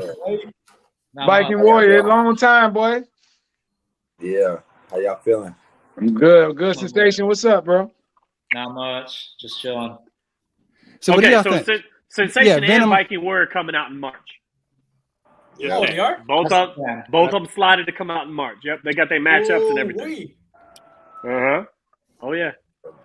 Oh. And so, what do you think about Venom Blacc coming to the West Coast against 619? Thoughts? See, that's old news. That's whack. We don't want to see that. Just because you caught an L last month. Bro, we spent 20 minutes hyping that shit up. I feel the same way. Like, it is what it is. I mean, I think it'd be a fun fight, obviously, because every time Venom Blacc fights, it's exciting. But I think it's the same thing. You know? Venom Blacc brings excitement. You know what I'm saying? He a good fighter, good boxer. You know what I'm saying? He throw power, so people want to see power. You know what I mean? So, you know, I wouldn't hate on that matchup, but definitely 619. I should have whooped his ass, but I was going through my own issues. Shoulda, woulda, coulda. You know what I mean? Right. I should have stayed in school instead of sold drugs, but here we are. You know what I mean? Even when I don't show out my best, at the end of the day, ain't nobody beating my ass like that. So I don't give a fuck what none of y'all say. At the end of the day, I fight everybody. Man, I mean, you know what? You fought Viking Warrior. You done something I'll never do, and that's get dropped. You know what I mean? Kobe. The only reason I got dropped because I was fighting a different style. Like, I'm not even gonna talk shit about it. Like, it's all good. Real talk. There's no shame in getting dropped by but it has that motherfucker's nice. Though. It wasn't because of his power. I got dropped because my dumb ass looked at the ground and leaned into the punch. Like, it don't even matter. It was a sloppy looping hook. Whatever the reason, there is no shame in getting dropped by fair play. But at the end of the day, he's a motherfucker. I know how. Sensation, who is this? She been rooting for you the whole time, bro. Yeah, but I didn't. But the first fight, I didn't get my credit when I beat him the first fight. So it is what it is. Who? Fair play? Yeah, fair play. Yeah, they fought once. Square, but y'all. Yeah. That was like a draw. That first one was really close. Hell no. Y'all So- the fight stats. He barely punched me. He hit me like five times. That was a good fight. The first one was good too. Yeah, I watched that. This is all I was like. So, Sensation, tell us stuff. What's going on with you? Not much. I'm training for an amateur title fight right now. Okay. Nice. Where are you at? What state you in? You're in the Midwest, aren't you? No, I'm up in New York. I'm on the Canadian border. Like, we're all Okay, snowed I in. was way off. Yeah, I can't even leave the house right now. God damn, really? Look at this. How much snow y'all getting? Like, feet of snow. Like, God damn. Yeah. Man, it's like 75 degrees during the day here in Arizona. I could not fuck with that. 75 degrees. Yeah, it's beautiful out here. We was playing volleyball and hanging out. Yeah, that's what we're saying. Venom Blacc, come to the West Coast. It's beautiful out here, bro. And I know the best strip clubs, bro. I'm telling you. I'm not gonna lie. That strip club in Arizona is trash, but Wero thinks it's amazing. Okay. So let's keep it real. It's not the best strip club. It's just the one I like the most. I'm used to three-story strip clubs in Tijuana. You know what I mean? So when he took me to that trash, You know what I mean? With these fat Wait. bitches on stage, you know what I mean? With the C-section out, like. What? Hey, Jimmy Fit, who you talking to, bro? Who's he talking about? Who's retired? Is that me? Ooh, he's talking Talking to about Free Venom Blacc. Hold on, put it back. Oh, you talking to Free Smoke? Gotcha. Okay. He might be talking to Free Smoke. Oh, Because Free Smoke said that Sensation will get him out of retirement. Yeah. Oh, Free Smoke retired? When the And Jimmy fuck did Fit said Free stay Smoke retired. Yeah, he had his last fight. He just had his last fight a couple weeks ago. That's Jimmy Hey, Wero, Fit for you you, boy. He retired loves too? talking shit. You retired too, Yeah. bro? Yeah, man. I told everybody I'm thinking about Everybody it coming They back. retired. fucking dropping like flies out here on the West Coast. You know what I mean? Yeah, man. I'm thinking about it though, just because like I'll never come back as the Wero you guys knew. I would have to put in training and like really take this shit seriously if I ever come back. So like if I do come back, I'm gonna do everything I can to put people in the hospital.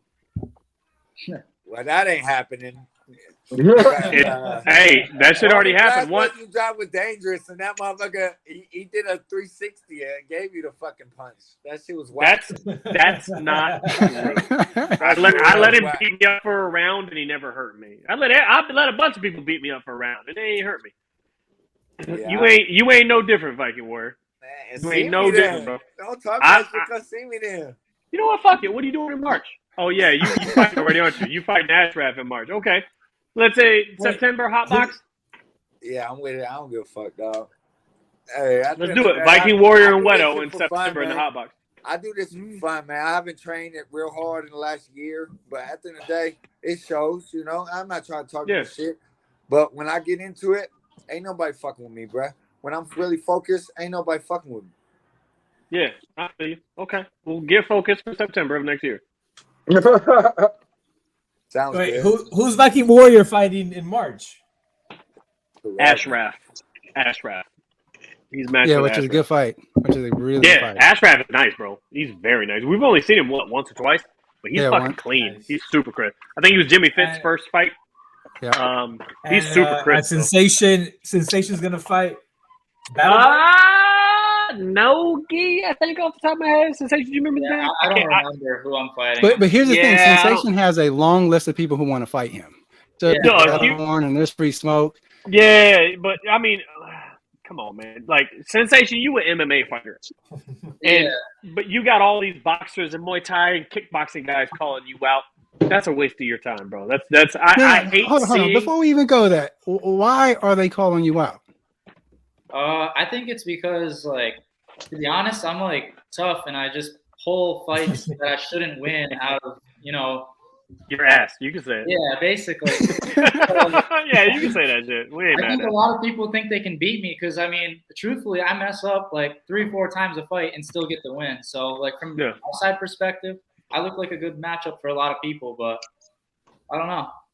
Yes. So Sensation and Nogi is who I have in here matched up right now for MMA. So the reason why I didn't listen to these other guys as far as who, you know, the guys calling out Sensation is because you're an MMA fighter. I want you to use all of your tools. You know what I mean? I don't want you to not be able to use a ground game or anything. Like that's what you train. Yeah. So that's what you use. You know, Q-Tip, I got Glitch for you, homie. Glitch. Who's Glitch? Glitch. You're gonna give him Glitch, huh? Yeah, I think that'll be a fun match, bro. Glitch is not easy to hit. I think it'll be a fun match. I gotta go check him out then. To be honest, I haven't been focusing. Oh no, you're fighting Nogi. Oh, that was for Q-Tip. Q-Tip is fighting Glitch. Yeah, you're not fighting Glitch, a boxer. Yeah, I think that'll be. He is, but I really like Glitch against him. Yeah. All right. And I know the Viking Warrior. I know that you're thinking about retiring too, right? So they're not going to retire. I think you are also going to retire. So I think the last time they had a hit list. Have you accomplished and achieved all the people you want to fight? Nah, at the end of the day, you know, I like all challenges, man. You know, I got to keep getting better, man. And I realized I got better, and then I fell off. You know what I'm saying? When we was training for TFW, we was doing real good. We had a good program. We had a good, you know what I'm saying, team. everybody working tough together, and then we all fell off. So it is what it is. And then now I've just been focused on training my kids, getting my kids better. But this loss woke me up. So I'm awoke, I'm ready, and I'm gonna be ready. That's all I can say. Against who though? Against who? Who's on his hit list? Tell us. September is me. Yeah. September is me. Because he's been yapping too much. Like we just gotta give it to him. You guys are gonna fight? It's been some white on white crime right there. Yeah. It's definitely gonna be a crime. It's definitely gonna be a crime. I'm gonna beat your ass, boy. I'm gonna beat your motherfucking ass. With them little pillow hands. Pillow hands go we'll find out. Hey, I just if Wero has to knock you out in 30 seconds, or else he's fucked. Yeah. But let me unleash the right hand. You gonna go night, boy. That's just what it is. Bro, the only thing you knocked out with that right hand. You ain't never even seen all my styles. Like, if you look at all my fights, I fought different almost every fight. So you keep saying what you want, but you're gonna get a different fight. And let's see if you can be prepared for it. I will be. We're gonna do this. What you weighing in at? 185? You weighing in at 185? Yeah, man, I walk around like 180, yeah. Okay. I'll see what I can do. I have to cut my fucking dick off to make 185 these days. Oh, perfect. You talk way too much to me, and then what the fuck you just said? Like, I know. Fuel to the fire, bro. I agreed. Let's do it. Let's run it. Trust me, you're going to feel it. I doubt it. Not with them little pillow hands. I ain't feeling shit. I'm going to have your ass running. I'm going to stand there and let you beat me up for a round. In front of your face. I'm going to let you beat me up for a full round. Your hands ain't going to hit me. You're not going to touch me with your little whack-ass punches. We're going to find out. Bro, I haven't trained today for any of these fights. You fucking weak as fuck. Get the fuck out of here. I haven't trained for one of these fights. Yeah, it's not come out of nowhere, bro. Viking Warrior and I've been going at it for months, bro. Yeah. This is not new. Yeah, every time we on the line together, we get into it. That's my man's, but we get into it every time. That's all love. Yeah. But, hey, at the end of the day, we at the end of the day, we gonna punch each other in the face. Yeah. So you guys are like those two drunk uncles at the barbecue. For real, my drunk uncle. Yeah. Who do you think wins this fight, Sensation? I'm gonna say it ends in a draw. Nah, come on, man. No, we ain't doing that. We ain't doing that. There's no way that fight ends in a draw. If I have to choose, I say Viking Warrior has too much reach and he's too in and out, too hard to deal with. So I'll go with him. For what? What are we talking about? Sorry, I was reading a comment. Yeah, you versus too hard to deal with. That's a good. Yeah. Yeah, Venom Blacc. Who you got? Who you got in this fight? Which one? Who? Wero versus Viking Warrior. Yeah. Viking Warrior, cause Wero gonna quit. Ooh. Hey, quitter, bro. You've always been a quitter. Hey. You gonna quit? Yeah. Shit, son. You always been a quitter. Look, Wero don't quit because he's scared or Wero be quitting because he's like, man, you know what? I ain't even I don't even got to put myself through this shit, so I ain't gonna do it. Wero just gets tired. Right? I don't say he just be like, just get tired, man. Fuck it. It's a choice. It's a choice, just like my losses. I chose not to work hard and I lost. That's the same thing with you. Don't make excuses. You do it to yourself. No, I have never made an excuse, and I am going to do better. Excuse because you choose to do it. It's your choice. I did choose to do it. It's your choice. Just like me, it was my choice not to train hard in this show. So it is what it is. Make sure you train for September. Because I'm going to beat the fuck out of you. That's just how it is. I'm going to break you. You're going to be redder than you are right now. You're going to be twice as red as you are right now. It is a great I'm always red when I'm drunk. I'm always red when I'm drunk. It's more for a logo. Straight red hot chili pepper going to be super hot. Even if you come this way, right? Let me ask y'all. What is going on here? See, because you're too short. Bro, hey, you know what? Hey, solo this shit. Son. What we got going on, bro? Look at Venom Blacc trying to get 619, having girls in the background. Wow. You trying to be like me and shit. Uh-oh. Did he just dip or did we dip him? No, I just put him in the back. Okay. Yeah, because you don't know what's going to happen. We about to get booted off of YouTube real quick. Huh? What We y'all about to doing? get kicked off of YouTube. You talking about how you was booed up. He didn't want to put you on. Yeah, you was all booed up, my man. Yeah. We're trying to watch you clap them cheeks. What's up? Yeah, no, we not trying to watch him clap cheeks, bro. Not on YouTube. I'm trying to Get up out his business. I'm trying to see what that stroke like, Venom Blacc.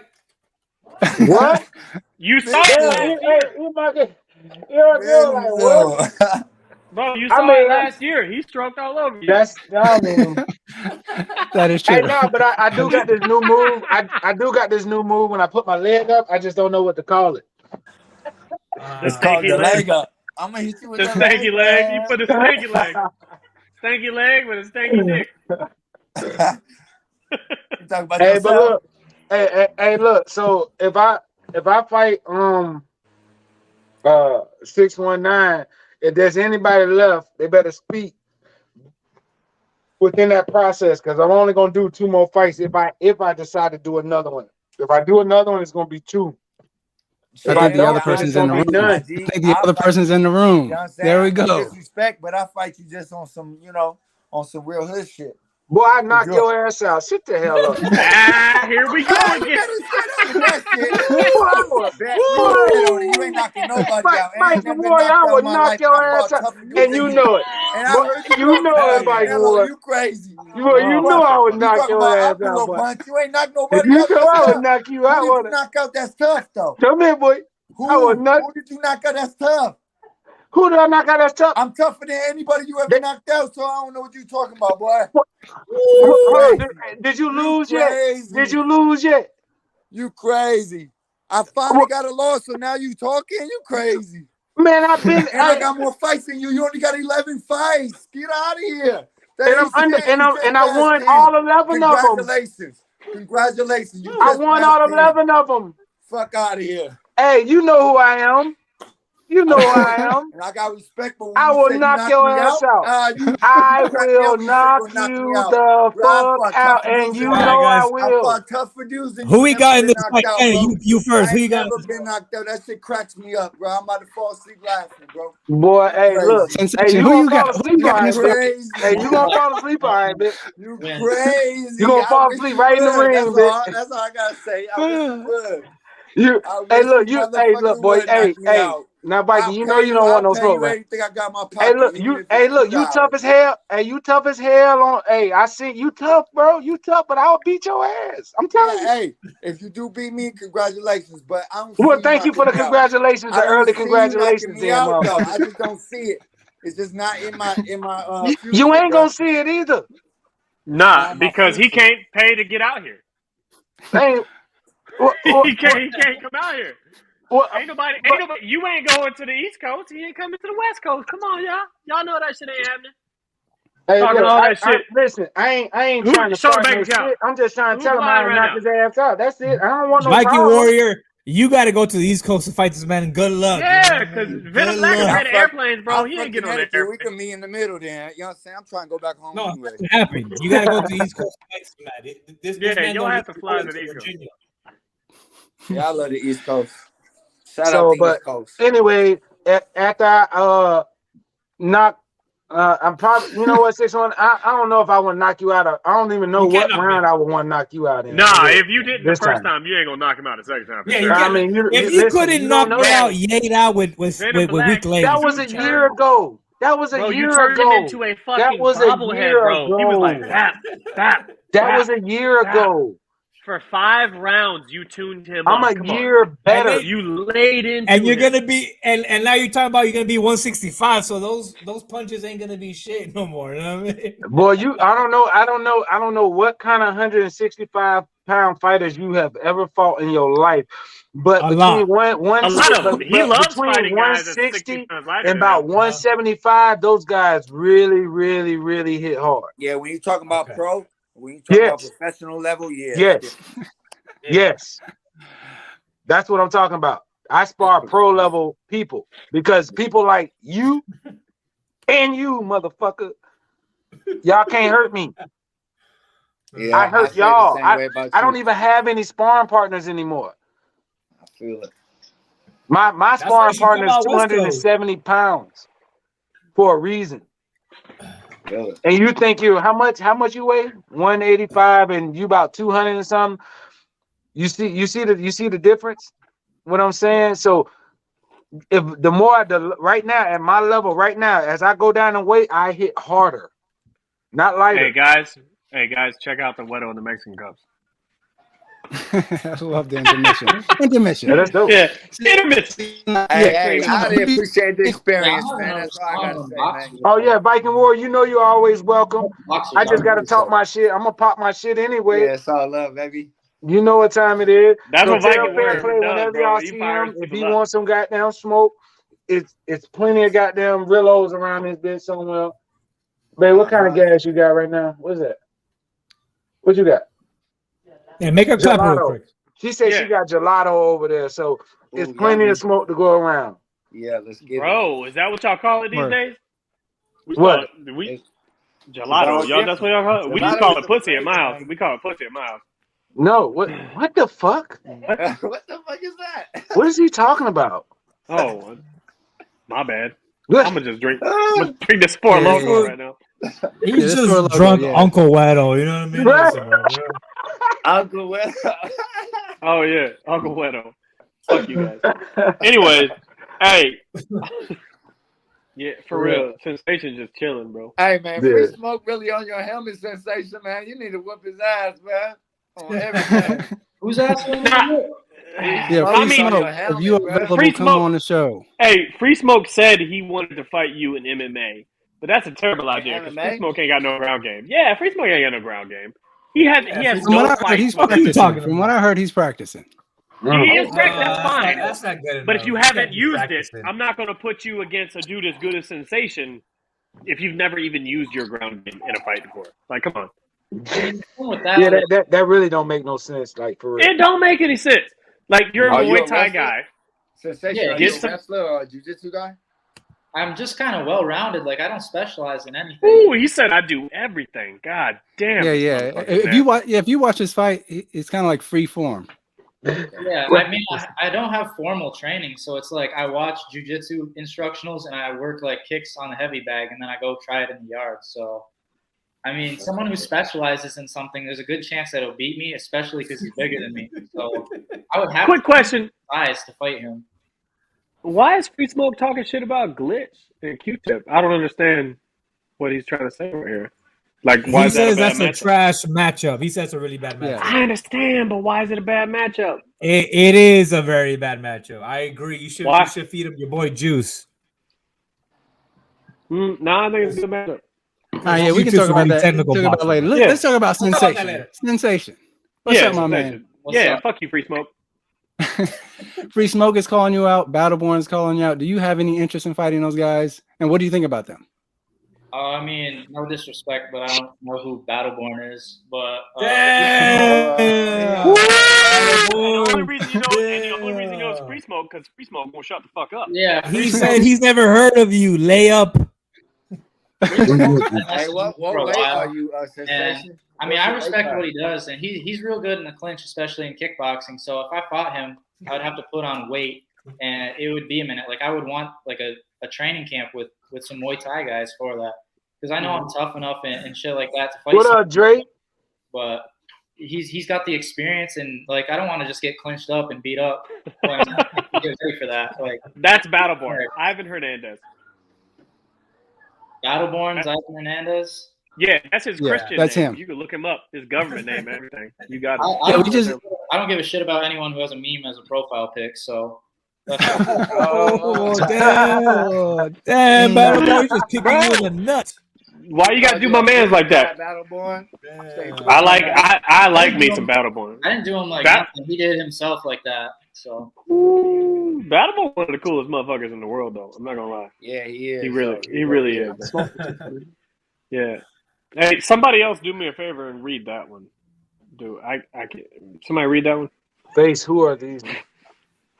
Oh, Don't do go it. ahead. Don't do it. Hey, y'all Yeah, so funny let's- as hell. Yeah, y'all fell for that shit. Y'all fell for that shit. Put it back up. I'll read it. No. We'll get our channel canceled by tomorrow. No, I'm good. I didn't want to start with no disrespect, so making me rethink something. Like I just didn't know who you were, so that's that. If you want to take it personally. Oh, he said you're not important enough. Oh. Hey, Battleborn, real talk. Do you have a ground game? Like, do you do anything on the ground? Like, because my thing is, like, when I look at matchups, I want to look for a fight that two fighters are going to enjoy doing. You know what I mean? And if we take Sensation's ground game away from, is that fun? You know what I mean? Is that fun? Like, are you using all your tools? If I didn't have my ground game, I don't even know who he is, so it doesn't matter. Like, how can I say what my stand-up game is going to look like against him when I don't know who he is? Like, yeah. Well, he's about 7'2" and about 17 pounds. Oh, word. So I'll definitely. Hey, Battleborn, can you change your profile picture to you like fighting so they can see you? You know what I mean? Here. I actually got the trailer. I got a good reel. shit. Good. So let me just actually play it so you know. Daniel, clutch ass Daniel. Yeah. So here we go. So give me a. We call him Heavy D. Heavy D. Pause. I call him Big Dick Dan. You know. Why does Battleborn fight? It goes deeper than just anger. When life just throws shit at you, knocks you down, the only thing you can do is just get back up. So when I'm in the cage, it gives me a chance to just look life right back in his face, punch it right in his mouth.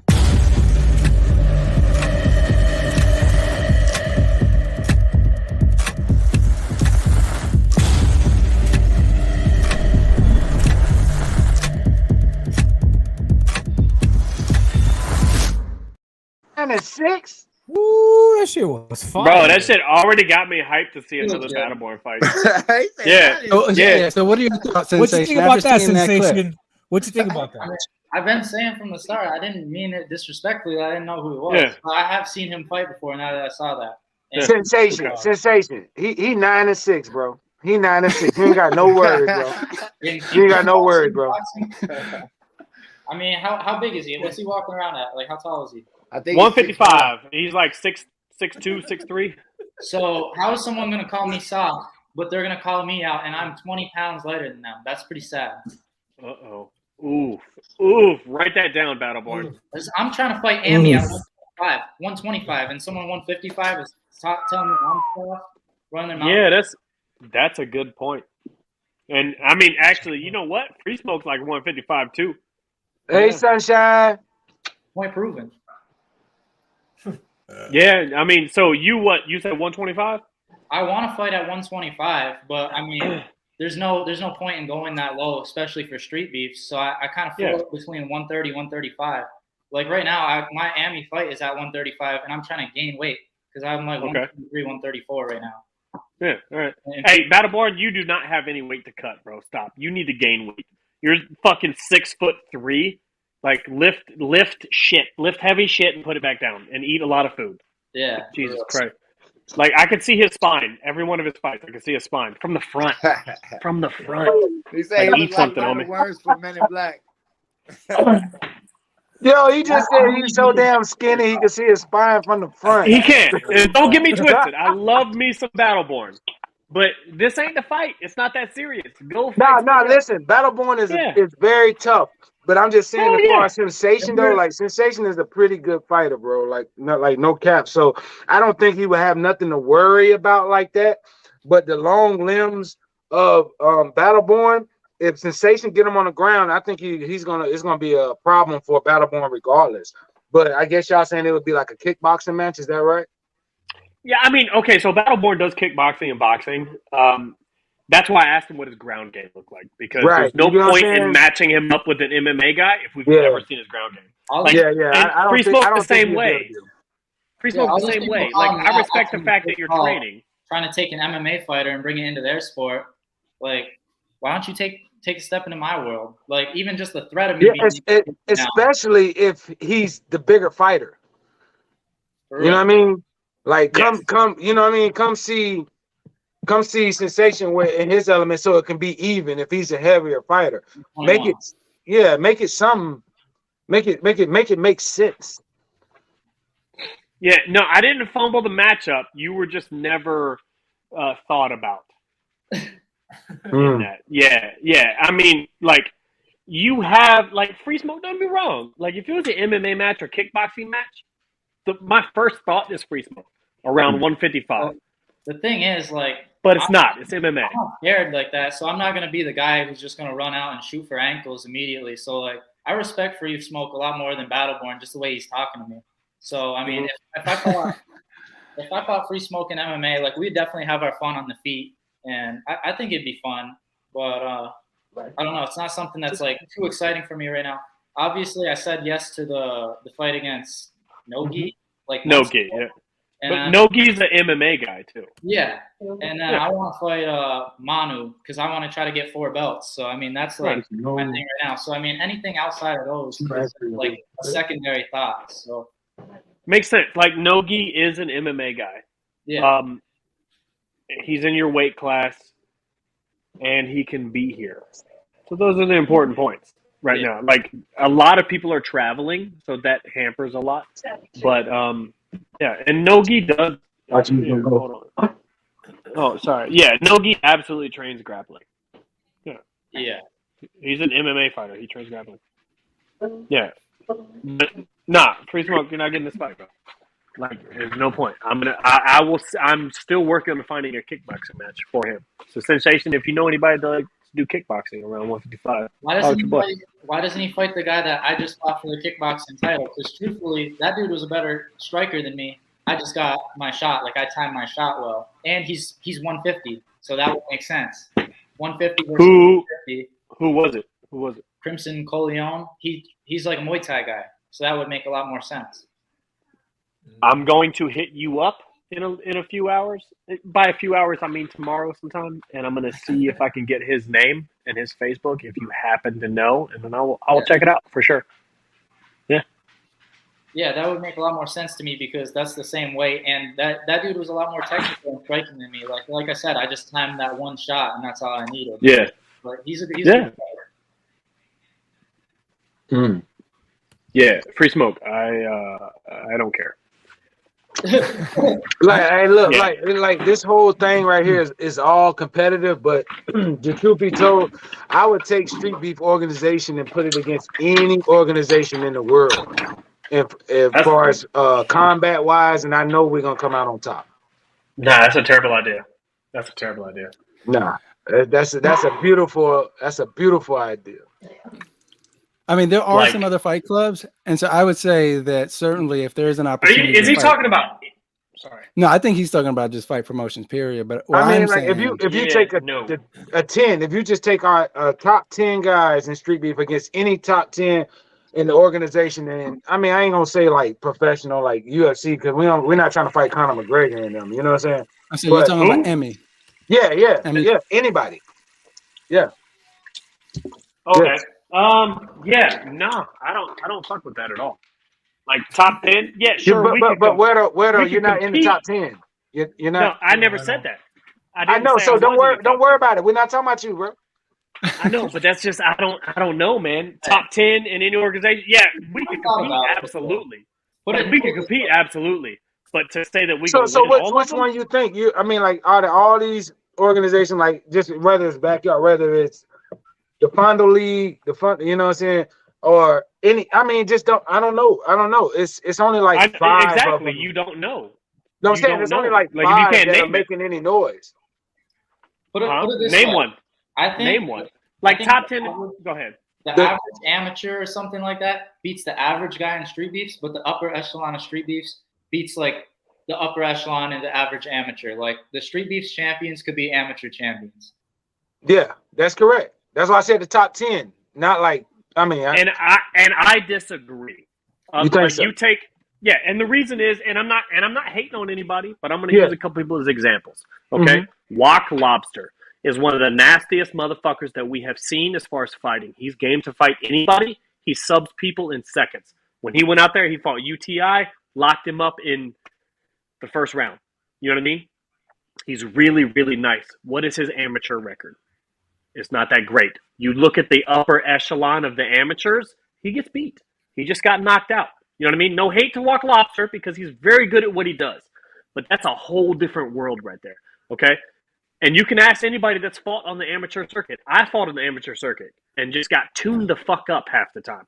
And then you look at Free Smoke. Free Smoke just had a fight in the amateur circuit, and he got tuned up. He got leveled. He got knocked out. Here's where I think he knows everything again. Oh, I was an amateur MMA champion. Right. I understand that. Walk Lobster does have a pedigree. He does have a pedigree, and he's not bad. I'm not saying he's terrible. I'm just saying the top echelon of Street Beefs versus the top echelon of any other organization, an amateur circuit organization where these guys pay for gym memberships every single week.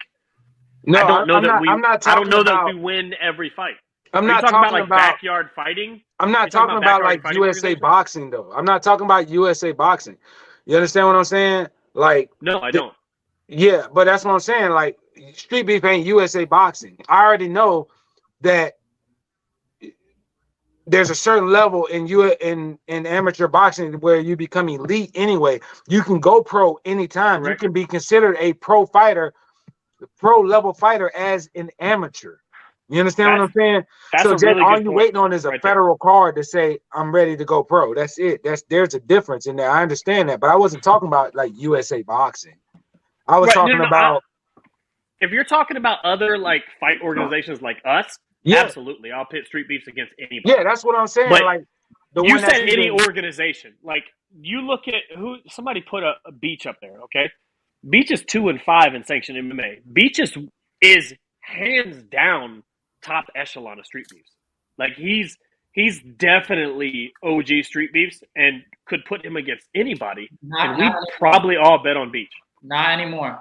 Beach is one of my best friends, dude. I'm telling you, he hasn't been training the way he was, and he's not the same dude he was back in the day. Well, you get what I'm saying though. You get what I'm saying though. A year ago when he fought Mook, he was still on top of it. You know what I mean? So. Two years ago. I disagree. I think that he's been going through some shit, and I don't think that he's in that top echelon that me and Venom Blacc are trying to talk about. Yeah. See, Sensation he understands. Yeah. Like, I'll concede that. You definitely know him much better than I do. I'm just saying he still fought. Like, was he in the top echelon of Street Beefs when he was fighting amateur? No. Okay. I'll concede that point. Absolutely. But I also think it's different for the bigger weight classes and the smaller weight classes. Like you look at guys like me or Baby Holt or certain guys who can go on. I think it's a lot harder for people at bigger weight classes where one shot can change the whole fight a lot faster. So people at larger weight classes make that one mistake, whereas I can recover from it, be fast enough to learn in the moment and still win the fight. Some of these guys might suffer defeat. Like you look at Cody Beck there, Nasty Native. Nasty Native, yeah. I was actually just thinking about him. You're right. Like that's just a one mistake situation. And he's still good enough. Like he's that upper echelon, and he can beat all the amateurs, and he's pro. But it's still like at certain weight classes, things start to count a little more. They do. Those small mistakes count a lot more. And like I said, I will absolutely concede that point. Other backyard boxing, organizations that are our peers, 100%. I will put our guys against anybody. But when you start looking at amateur circuit, it gets a little dicey right there. Because, I mean, a lot of these guys pay for... Go ahead. Yeah, go ahead. Nope, I think your point is that a lot of guys do this full time, and where some of the Street Beefs guys aren't training full time. I'm not saying all of them, but I know that there are a number of who go to work 9 to 5, and then they do training on after work. But when you're starting to compete against guys who, their gym memberships are covered and that they're part of a fight team and that they're being promoted and they're constantly fighting in other gyms. And so, yes, I think there is some kind of disadvantage when you, and it also gives them the advantage if we were to fight them. However, I think there are some Street Beef fighters who are taking their career seriously and they are training to become the best. Absolutely. Yeah, our boy Mook. Yeah. Our boy Mook beat the shit out of Mook. Absolutely. Son, you know what I mean? And Venom Blacc about 6-7 years ago for sure. One more to this conversation. There you go. There you go. So what are your thoughts on this, Free Smoke? Champ shit only. We got all the champs on here except one, right? What's that? right, here we go. Well, I'm not a Yeah. champ, so I guess Oh, I'm yeah. the one. No, that'd be me. It's not No, about you're Will. the, Sure he's talking about me. you're the champ for all the shit you do, man. Editing, all Yeah, that he, shit. yeah, definitely. You the media champ around here. And so, Free Smoke. So, what do you think? Do you Boring like think? that, baby. I'm sorry. And so, you heard Wedo's point, right? Saying that if we were to go against other organizations, that Streetbeefs, it's clear that you have a different opinion. Hey, man, like I have the same opinion as Venom Blacc and Sensation, man. I think our top guys could go against any motherfucker in the Amis, bro. To be honest, I think, and this is just. Didn't you just do that and get knocked the fuck out? Respectfully, Like, didn't that just happen though?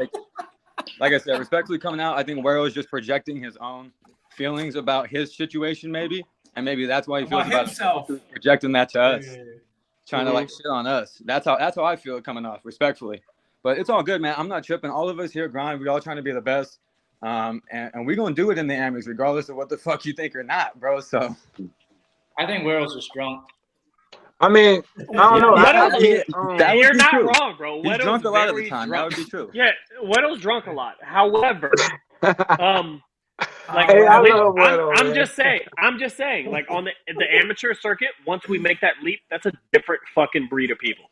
It's a different breed of look. people. It really is. It is, but look, I jumped in it and I'm 4-0, and they still trying to figure out. Yeah. Like I got people now. I'm supposed to be probably about 8-0, but 4 times they pulled out once they found out who they were fighting. Yeah, pussies. I'd never pull out. Yeah, I can't get fights at amateurs. Yeah, I dude. have- People didn't want to fuck. pull out on me, and Yeah. now I get an automatic title shot because no one else will fight me. Realistically speaking, though, They that is bumped me up very, a whole very common. division experience because of Streetbeefs. But you were supposed to be. Don't come at us with that bullshit. There's no I bullshit, told you bro. a The fucking year facts. ago.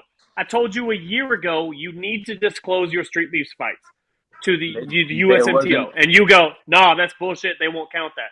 And then when you They got never there, they did. counted Nobody it. ever I told respected you. it, bro. Nobody ever respected it. So I guess If they don't have to motherfuckers are respecting respect now. it, they count it. And I told you that a year ago, and then you act surprised when they did count it. What did I do? I went in there and fought. Yeah. Nobody's surprised. Yeah, yes. Ain't nobody surprised. I'm glad you did it. Thank However, you, Louis. don't act like it's something that it's not. So all I'm saying though is that when you move to that level, okay, first of all, with you two with a bunch of dropouts, that's super common. I had several fights in like 2012 where I had 3 or 4 pullouts and last minute replacements. It happens all the time in the Amis. Like that's very, very common. So it's definitely not something that has to do with just Streetbeefs guys in particular, I believe. You know what I mean? But the game does change right there. It changes a lot. Like a lot of these people are paying for their gym membership. And when you pay for that gym membership, it changes the game a little bit. Yeah, it really, really does. Like Free Smoke, you pay for a membership over at Syndicate right now. It changed the moment you walked in there, it changed the game, didn't it? It really does. What you mean it changed the game though? What you mean? It means you're no longer training in your garage. You have somebody Yeah. telling you what to work on. You have somebody coaching you. 90% You have of somebody street pushing fighters you. are self-trained garage In our fighters. garages, hitting a heavy bag that's 400 years old. You know what I mean? It changes the game. I'm not shitting on Streetbeefs fighters. This is the reality of the situation. Half of us train in our garages, and then when you go to the AMI circuit, most everybody trains in a professional gym. And they have somebody At the coaching same them on time, what to I'm do like, and what not to do. I ain't in no rush. That's all I'm saying. I'm not in no rush. I don't have to be. You know what I'm saying? Because Like I said, I was at Hard Knocks Muay Thai also before I was at Syndicate MMA. So I mean, I was still getting some promo training over there as well. Granted it was spotty here and there. I'd do like 3 months and then I'd leave for a month or two. I come back and do it again. But man, I've been at Syndicate 5 months now. I go every fucking day, bro. 2-3 hours every day and still go to my job. So I'm just saying, man, we out here working, bro. And again, I'm not trying to hate. We gonna do our thing. Put this comment back up there.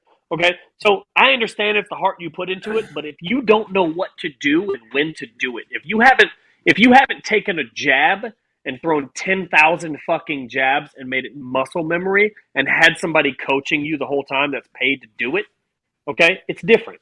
It is different. I just disagree. And you know what?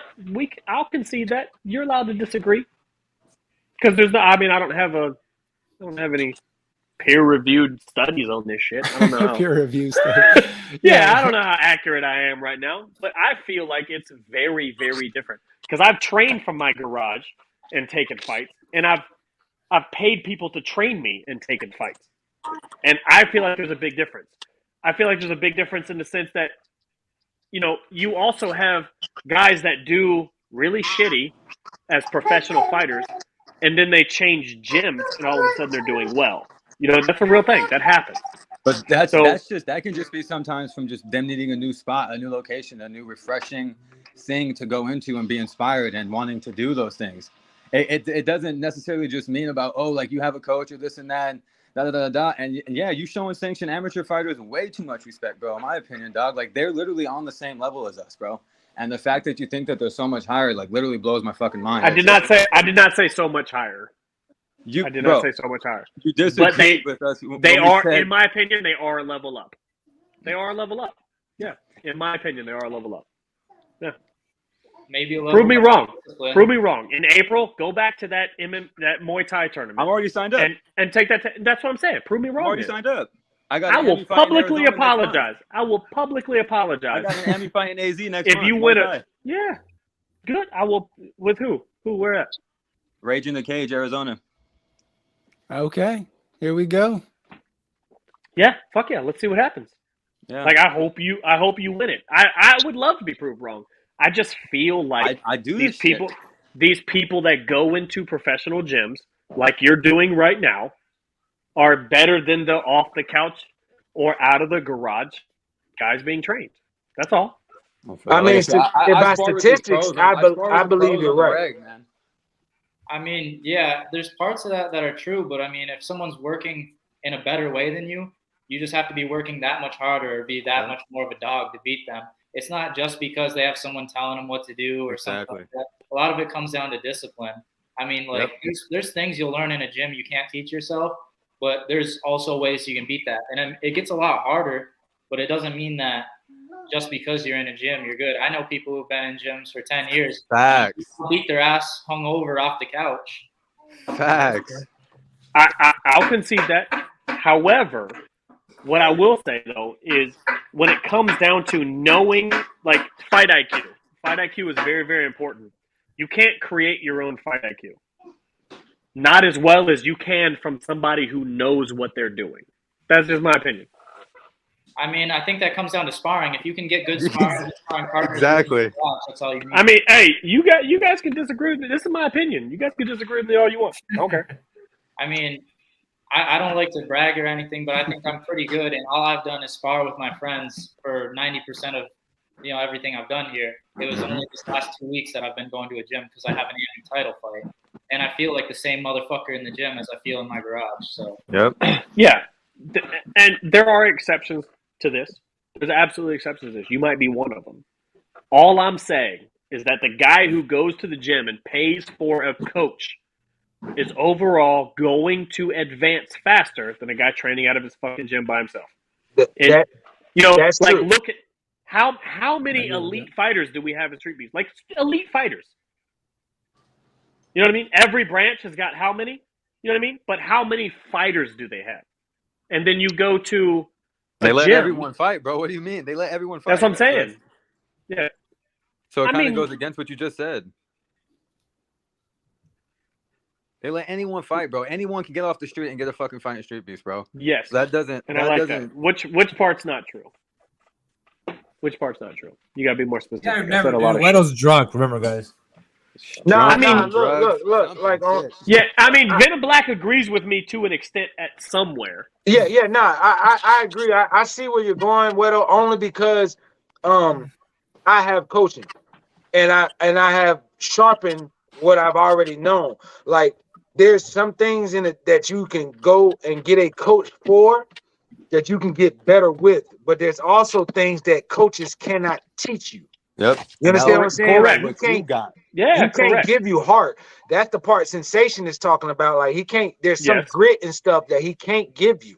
So whether or not you're in a gym or you're in your garage, when you get that portion of grit and that hunger to want to succeed, it's like the saying of you know, hard work beats talent when talent doesn't work hard. Yeah. So no matter whether you come from a gym or you come from your garage, there's some things that even if you do have a coach, he cannot train that for you. And I never mentioned heart. I never mentioned heart because that's something that people have or they don't have.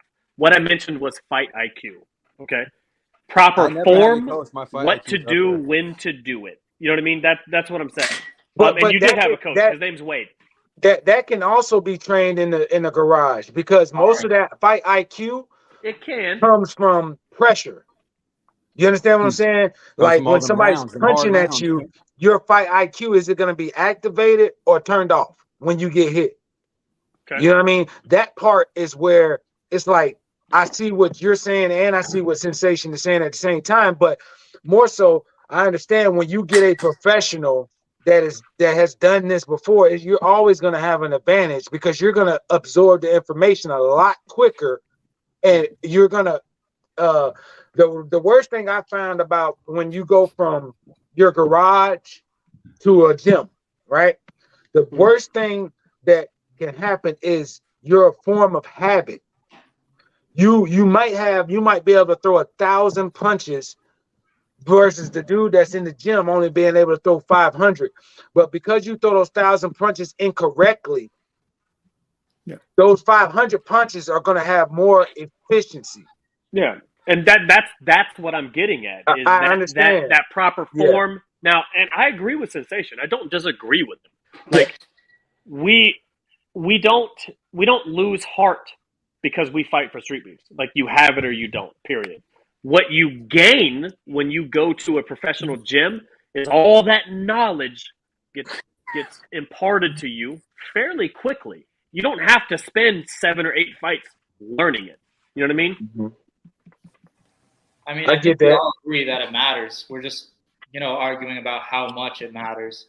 Yeah, I get that. I do 100%. Let me say this then. Let me say this. It is Streetbeefs, the platform that trains people to become professionals, or Streetbeefs, the platform to allow people to experience fighting overall? Can I answer this one? Yeah, please do. I believe it gives you the opportunity to become professional in the sense of what you really want to do. Only reason I'm saying that because I am. You understand what I'm saying? I'm speaking from experience from start to finish. If you ever look at my catalog of fights, you'll see that I've only gotten better. You understand what I'm saying? And that was just out of the hunger of me wanting to make up my mind that how great I'm gonna be to the world, not to just Street Beefs, but to the world. So in my eyes, it had to do that. It has to do that if you want to. Now there's some people now, the ones that it doesn't. It's the ones that go in there to get their ass knocked out and be like, I should have trained. I could have done, it's on me. That's when the mind frame switches to something else. But there is some people in there that you do see going there and be like, yo, that dude got hella potential. You do get a chance to see that. So it depends on the actual individual, of course, right? We're going to give them that. Of course, yeah.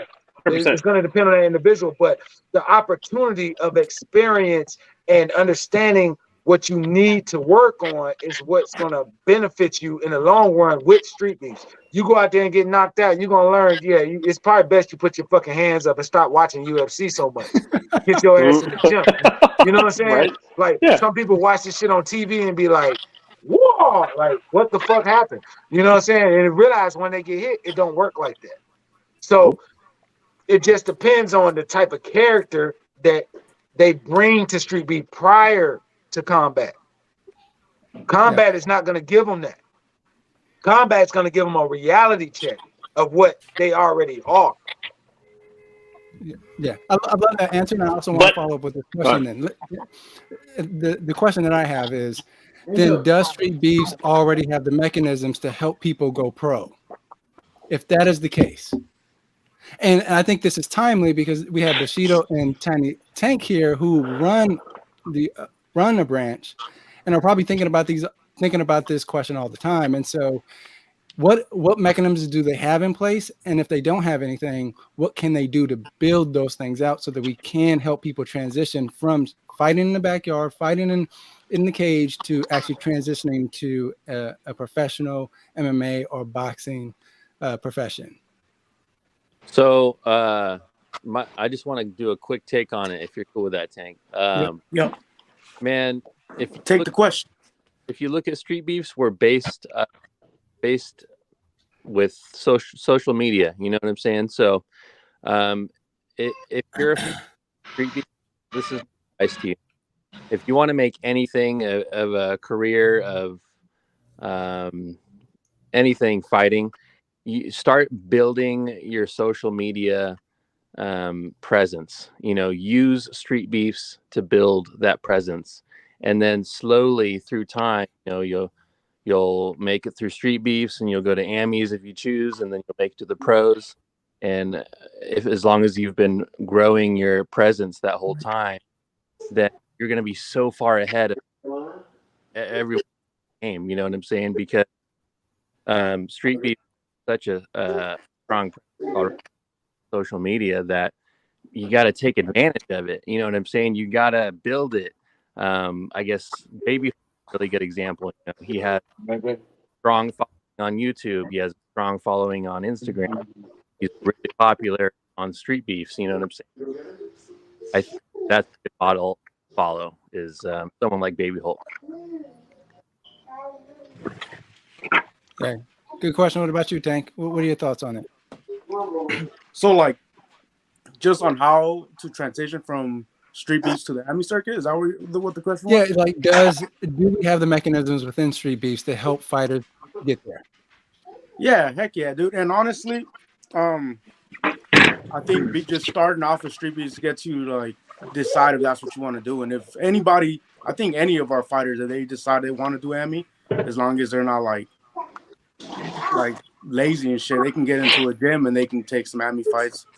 And Smoke goes to a gym, Battleborn goes to a gym now. I think it's the same shit. I think you can go into the Ami circuit and pro if you start off with us. But you absolutely can. Like, there's nothing. Ain't nobody saying you can't go pro when you start off in Street Beefs. Yeah. All we're saying is that if you want to go pro, you need to have a professional coach. If you want to jump on the amateur circuit, don't just rely on your garage, you know, 100%. Like, find a coach. I go into sparring at the gym that I go to and get my ass whooped if I spar any of those guys. So and it makes you better. A big difference, yeah. Yeah. And then and let me ask this, because I think to Weddle's point as well, is what if there are guys who go into the yard, they're a little bit delusional. And again, I think every fighter has to be some kind of delusional to some extent, right? And so they're delusional where it's like they're losing a lot of their fights and then they want to go pro. Is it the job of Street Beefs to step in and say, hey, maybe that's not the right choice for you? Or what role does Street Beefs have in that regard? I think more communication is always better anyway. You feel me? Like, we can definitely talk to anybody and give them our opinions, but ultimately it's gonna be up to them if they want to do that shit. Yeah, don't do it. Like, I've told a couple guys, like, you should probably just stick to Street Beefs, and they're not happy with that. You know what I mean? Like, if they say they want to go pro, be like, hey, bro, good luck.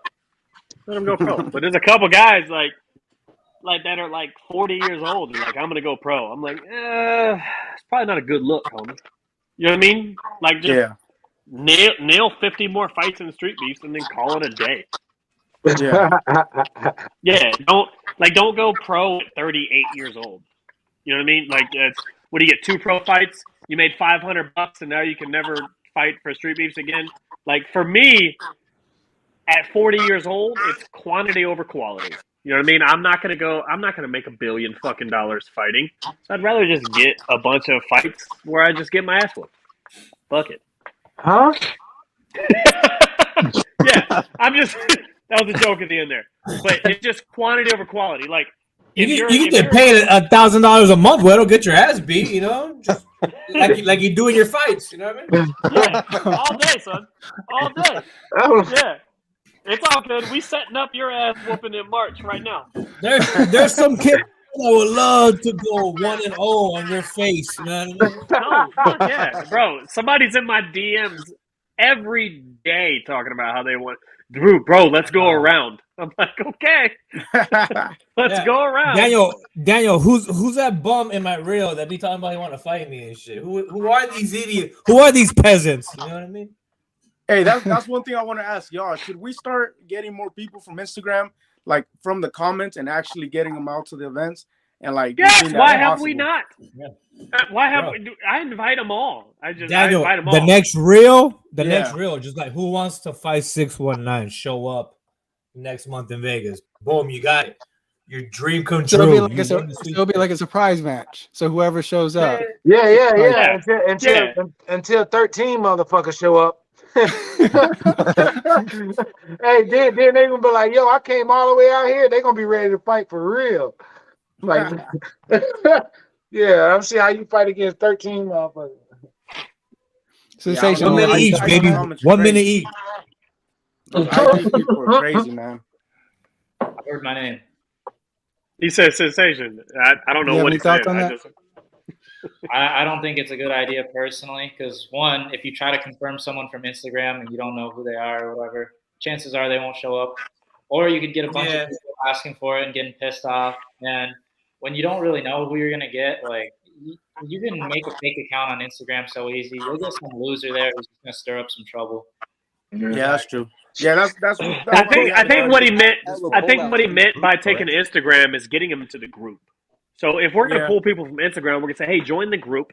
Let's post a couple training videos. Let's see what you got, and then we'll match you up after you sign up a couple times. I don't think he meant just putting people from Instagram that talk shit just on the card. You know what I mean? Like we definitely got to feel people out. I meant both. That might work then. Oh, you meant never mind. I'm wrong. He meant just tossing those motherfuckers on the card. Yeah, because we get messages on Instagram all the time, and I direct them to the group, and we've had some of those people fight too. I think Zaymania Zaymania, right, Daniel? Yeah, he reached out to me. Yeah, he reached out to me after seeing one of the reels, and he said, "Hey, how can I get into this?" Yeah, and then I told him, and he tried to get in, and and then I reached out to Tank and Bushido, said, "Hey, this fighter wants to come in. Would it be all right?" And they said, "Yeah, go for it." And all of a sudden, he's fighting at the next card. And he's fighting Mike 100. Mike 100. Yeah. What the fuck? Why y'all do that man like that? Dreams do come true. He asked for that. Yeah, God. Yeah. Hey, look, hold on. He ain't showed up yet. Nobody knows what you're talking about. I thought you said. He did. He literally showed up and he fought Mike 100. Oh, yeah, he showed up. Yeah, he showed up. But he was a newbie, though. That's the thing. He was a newbie. Yeah. Oh, okay. All right. So he lost, though, right? Yeah, he lost. Yeah, he lost. I didn't see that fight. I don't catch all of them, but shit. Yeah. That's like one. It's understandable. It's like 12, 13 fights a month. We get it. You can't keep up. Yeah. It's a lot. Yeah. I tried. Yeah, it's a ton. 12. Yeah, it's a ton. It's a ton. Shut the fuck up. It took me a second though. I was like, wait a minute. Yeah. Oh no, he's fucking with me. He's fucking with me. Hitman fucking with you. Hitman cool. But look, hey, I'm about to get ready to slide up out of here. I got my little lady over here sitting on the couch looking at me. She ain't really looking at me too much. So March, right? Venom Blacc, March. You gonna dig that down or what? I slap the shit out you in March, man. You want to say, you know what I'm saying? Like, that's if I don't get no contracts before the end. You understand what I'm saying? You ain't getting no fucking contract. Stop. You ain't getting shit. You don't know. Yeah, we not worried. You won't. We're pretty sure. Hey, we'll talk to face. Well, if you want you counted me out already. Damn. No, you just make that shit happen. That'd be tight. No, Venom Blacc, your job at Dollar Tree will be there when you get back. You feel me? And then we'll hit the after party. Bitch, I work at Family Dollar. Don't play with me. Yeah, you can't do that. It's like Popeyes and KFC. They'll go to war. Family Dollar. Exactly. That Popeye chicken sandwich is how you goddamn slapping your mom. Bro. You understand what I'm saying? I worked at Popeyes in high school. That was that shit. Yeah. I ate one of them chicken sandwiches. I ate one of them chicken sandwiches and slapped the first Mexican I saw. right, Venom Blacc, you gotta bounce, man. I appreciate it. Bro, you start talking about no man's people, and you got All to go. right, man, later. Much love. All right, brother, later. Yeah, I'm not gonna lie. I wasn't expecting that. That was good. You caught me off guard. Yeah. What is it? Wasn't All right, paying attention, just made me laugh. So let me ask you, Sensation. We have a lot of West Coast fighters here, and so Sensation, man. I mean, you're an OG at this point. Like you've had so many different fights, and so when you think about Street Beefs as a whole, what ways do you think that they can improve to increase engagement, but also develop and cultivate a community within Street Beefs, and also just develop their talent? I mean, I see on the OG yard we're starting to do more like pre-matches, and I know you guys have been doing that on the West Coast already. But I think that is something that helps, and people who interact with Street Beefs and watch can start to like really follow a fighter and get more invested when that fighter fights. And you saw that back in the day with Beach, with Baby Hulk, like videos uploaded, thousands of people are already on it. So I think just really developing like a relationship with the fans and the fighters is the best way to grow it. Yeah, making specific fighters' names household names. I think, in my opinion, that is the way to go. Like, we have to gear everything towards that. That way people are going, hey, you know what? Like, Free Smoke is fighting. We know Free Smoke. We want to watch Free Smoke. We specifically watch for his fights to drop. You know what I mean? I think that's important. But I also think that goes on the fighter as well, promoting themselves in that way. And 100%. Yes, sir. That fan. Yep. Yeah, like when Daniel makes a reel, share that shit. Mm-hmm.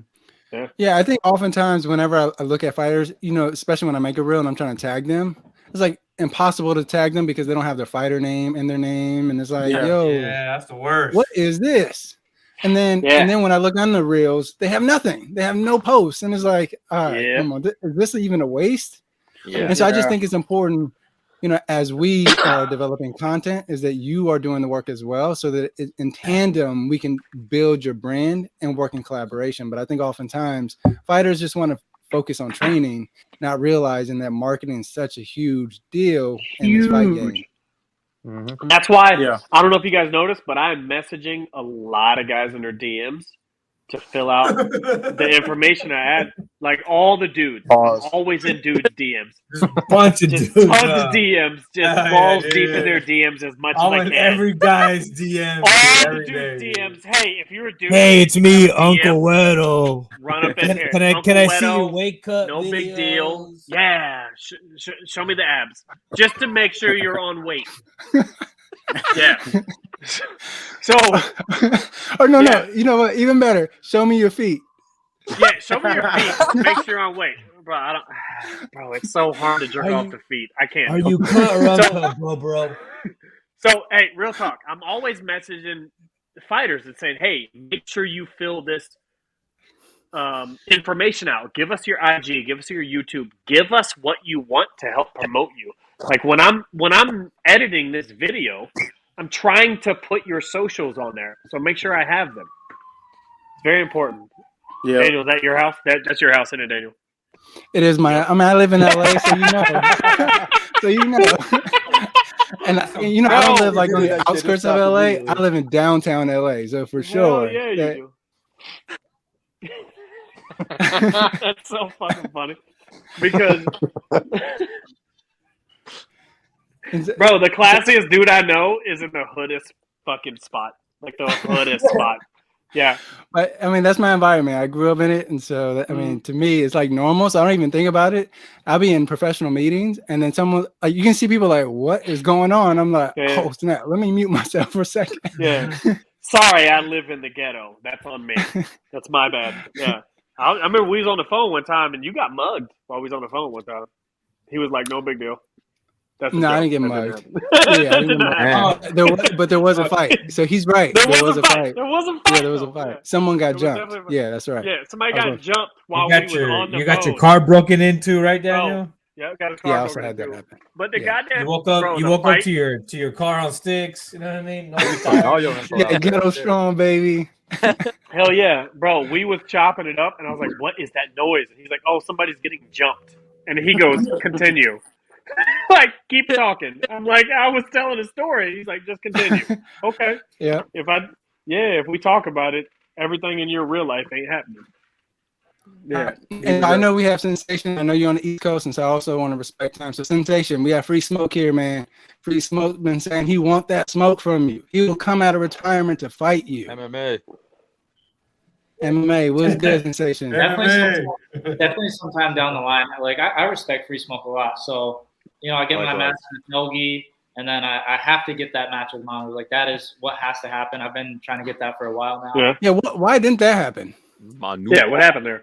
There's been like a lot of things from both our ends. Like I had to move back to New York. I was actually like in a pretty bad situation for a while, and then I think a hurricane hit and in Florida, and it's just been tough to get us both out there at the same time. And then I was going to fight him the day that I took my last kickboxing match, and I had a skin infection, and I pretty much told him, I was like, well, I'm not trying to grapple you and give whatever this is to you. I'm like, I'm just going to kickbox. So that's how that fight came about. But definitely down the line, I'll fight Free Smoke, MMA. That'll be fun because I'm not looking to take that to the ground too quick. So we'll have a lot of fun. Real ones know. Yeah. All right, for sure, Sensation. Thanks again, man. You had a huge year. I mean, I love the Rampage fight. Like, Yeah, that was good. Yeah, the what you were able to do, like it was clean. It was clean, you know. And so, man, congrats on a really good year. And then we'll definitely check in about the award show in January. I appreciate that. I just wanted to give another suggestion real quick before I hop off. Have any of y'all seen the UFC Embedded episodes? Yep. Yes, sir. I think if we did something like that, that could help the fans like a lot of the fighters because, you know, who we are in the ring is a little bit different. Like when I'm in the ring, I'm yelling, I'm kind of acting a fool because the adrenaline's so high. And I think that's a lot of some people want to see me lose. But, you know, a lot of fighters are like that. And if the fans could see like what they're doing to the lead up to the fight, after the fight, I think that would help Streetbeefs grow quite a bit. So Daniel has brought that up numerous times. However, that's very, very complicated. Like getting film on people, getting them to film themselves, getting them to film themselves in a way that Daniel can use it, that Heart in the Fight can use it for promotion. It's very, very complicated. It's not impossible, but it's very complicated. But it's definitely something that's been brought up. Like I know when we did the East Coast Invasion, we did a little something like that last year. But yeah, it boils down to manpower and labor, I believe. Yep. Yeah, I think. Yeah, and then also, go ahead. Like just do it for big fights. I mean, that's also a really good idea as well. And it could be just like the main card, so that it focuses the potential like bout or the potential matchup. Yeah, instead of doing it like 10 fights, you just do one. Whatever the main card is, you focus in on that. Yeah, just see what they're doing for training and like what they got going on in their home life. I think fans would respect this a lot more because people like a lot of people respect Streetbeefs, but a lot of people shit on the fighters. You know, think that we're like just a bunch of like hood rats or something. Like I think people would have a lot more respect for following us if they saw the work that we put in for some of our fights. Yeah, especially gyms. Gyms definitely have a bad taste in their mouth for Streetbeefs. Yeah. But I think all of us, you know, a lot of us that start going to gyms and bringing our people to the gyms, it helps. Mm-hmm. Like they show up, they realize they're real fighters. Yeah. Well, and shit, I think what's also interesting. interesting. Yeah, go ahead, Pre-Smoke. No, I was gonna say we had everyone at fucking Syndicate. You know what I'm saying? Everybody from West Coast from an event at Syndicate sparring. You know what I'm saying? So we go deep in those gyms, bro, and just show them that we're as serious as those guys are. You know what I'm saying? They might not compete in a quote unquote backyard. You know, I think it kind of just changes people's perspective more. But that's how I feel. But I also think that a lot of the gyms, the only thing that I think one, they provide kind of a safe space to learn the profession, but also they just have the connections. They have connections to the fight promotions. But outside of that, they don't market the fighters like we're doing. And so, certainly, you know, I'm just, for me, as someone who's doing, you know, tons of the media around fighters and the fights, I'm always thinking like, what are some ways that we continue to develop the talent, but also just like build the brand so that folks want to tap in and see, oh, there's some talent. Let me pick up Sensation for this fight promotion. Let me pick up Free Smoke for this.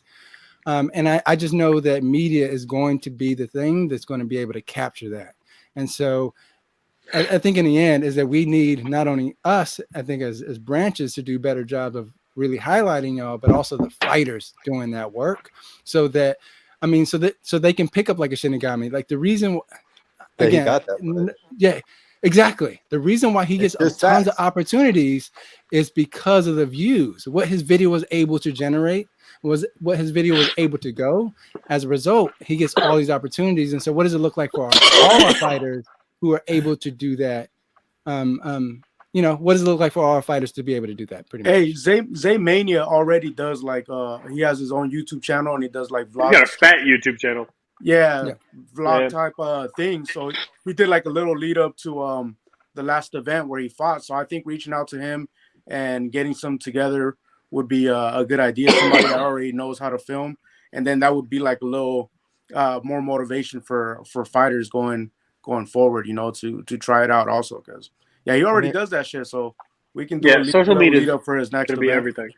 Earthling 7 does that shit too, right? Oh yeah, Earthling 7 too. Yep. For the invasions, you guys usually stay at like the same like hotels, Airbnbs and shit too, right? Yeah. So you guys could like document some of that shit and just show the camaraderie between all the branches. I think Zed has a lot of that footage from the OG invasion. I think Zed has a lot of footage. Yeah, we have. I have a bit. Zed has a bit. I think Daniel has a bit. Yeah. We had like 7-8 fighters just in the one Airbnb that I was at. So. Just chopping it up. Yeah, you could do like a whole trip summary and see like how many wins you got from each branch and so on and so forth. Just see how the trip went and break down all the fun shit before and after. Yeah. Certainly. Yeah. And I also think when y'all come out from the East Coast to the Arizona event, that potentially there's another opportunity for us to capture some of the West Coast fighters, but also some of the East Coast fighters preparing for their matches and fight. You know what Buddy V does in Scrapyard is he goes around and like interviews the fighters around the ring, or like just like the crowd, engage the crowd. Like he vlogs the whole event basically already, and that's also someone I would say you could probably hit up to get some ideas about how he really goes about. Yeah, I'm actually talking to Dyro right now. Well, we've been talking about it, and we were gonna do it at this last event, but I fucked that up. So January, he's gonna be going around and doing that and vlogging how like the entire event. Yeah, I know Whammer does it too when he's on like the live streams and shit. He'll go up. Yeah, he's gonna still be doing that. Interview people. We have the live stream, and then Dyro's gonna be doing a completely separate thing. Or like even when Daniel had, I think it was his brother or something up at Streetbeefs Westcoast 6. You know what I'm saying? Yep. Just interviewing people and just engaging with people and fighters. Shit like that helps, man. So yeah, definitely do some shit like that. I'm gonna head off now. My laptop's almost dead, but thanks for having me on the show. It was cool talking to you guys. Yeah, same here, Sensation. Appreciate it, man. Yeah, see you guys. Good night, bro. Peace. Yep. Peace. All right, so here we are, the West Coast branch. And so West Coast, yeah. Some would call it something else. What was that? I said some would call it something else, though. You know what I'm saying? What will we call it? We got to keep it on the low. Oh, I don't know what you're talking about. Wero already exposed us. Remember on a drunken rant? Yeah, he already exposed us. Yeah, he already exposed us. Yeah, It exposed us. I don't get it. You would. It's all good. It's all good. We can chop it up after. And so, got lost his. And so, I definitely want to talk about I certainly want to talk about some of the big things that occurred on Streetbeefs West Coast branch this year, but also what are potential things that you all are going to implement and employ so that the branch continues to increase its presence. I got a few things.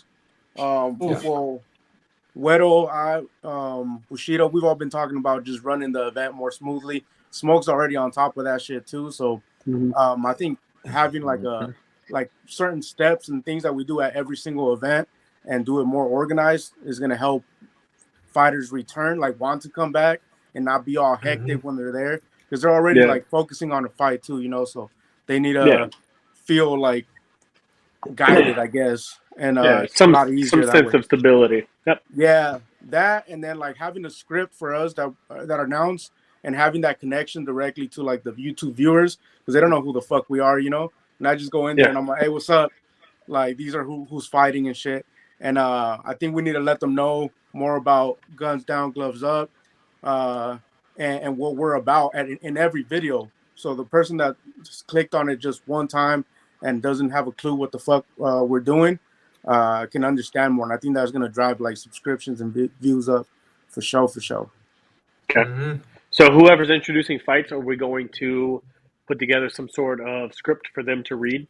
Yeah. That'll be passed out. Okay. Yep. Yeah. They should have cards, right? Like reading cards. I like it. Yeah, like Shinny But did. don't do what Shinny though. Don't do what Shinny did though. No.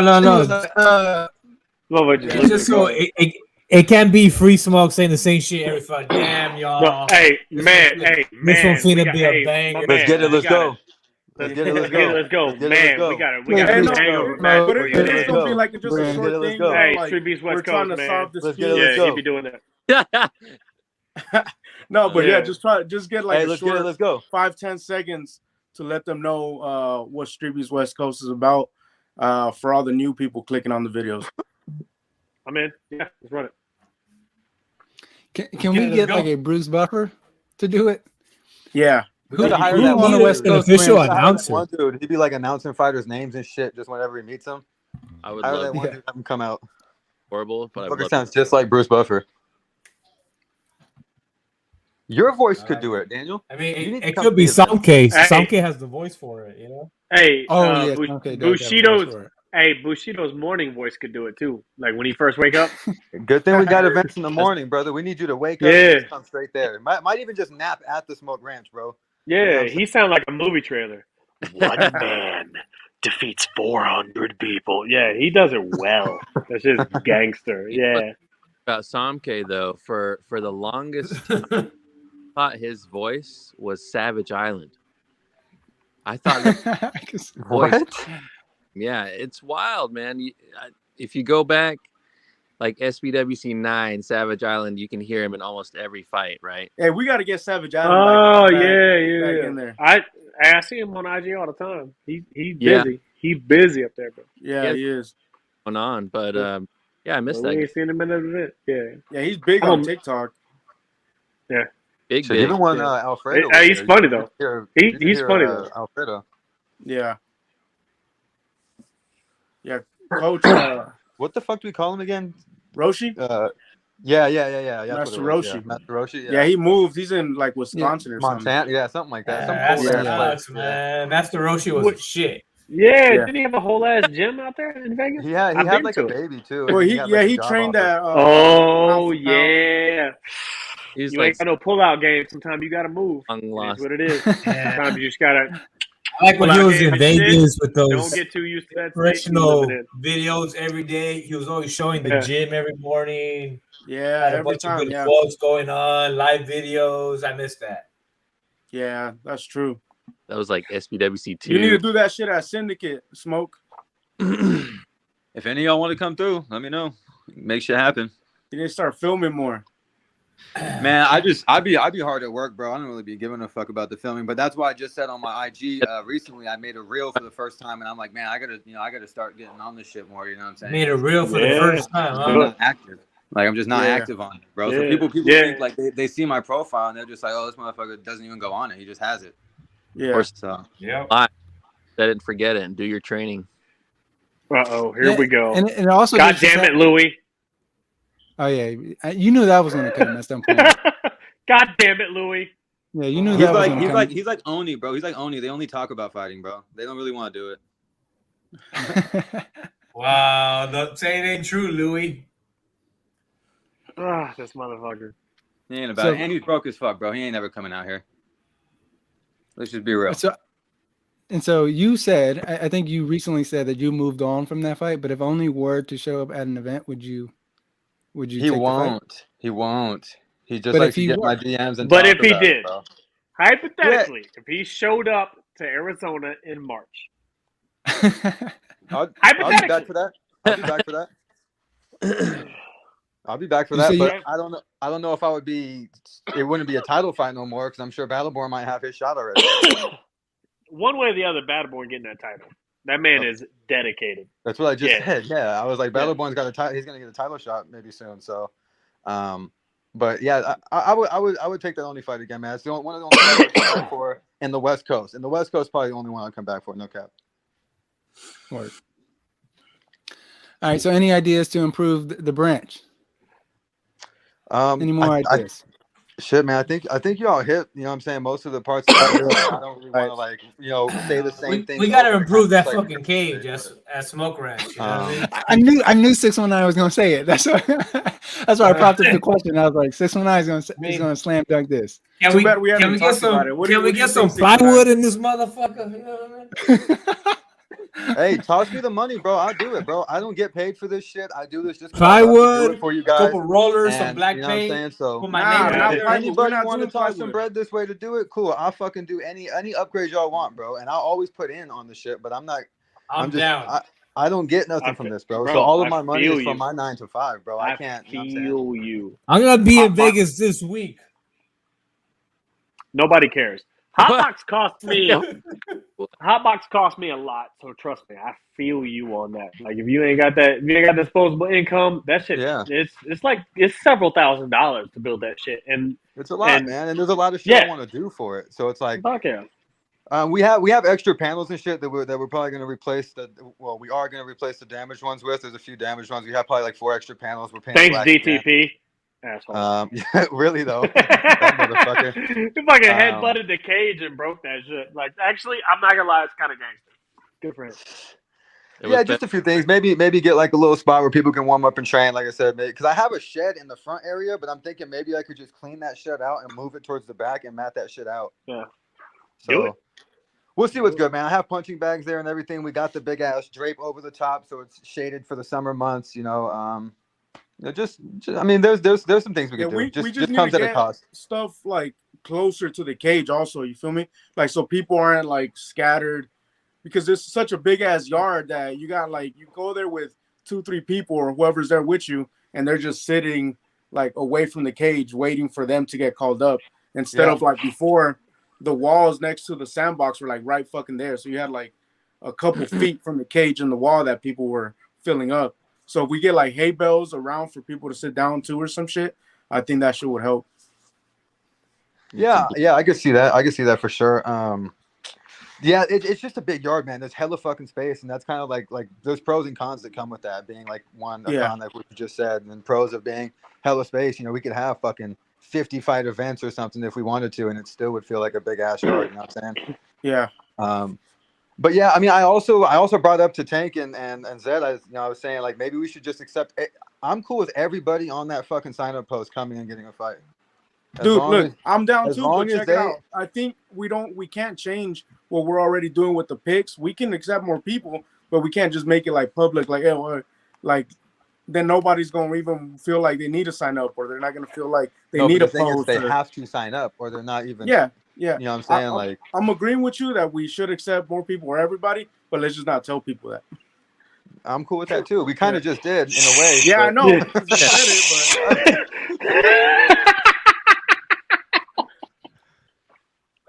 I still love the idea that folks This is so fucking funny.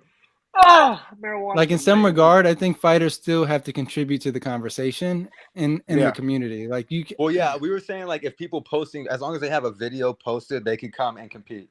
You know what I'm saying? That's what I was saying. That's how I was saying it. I would like to do that for any Smoke Ranch event.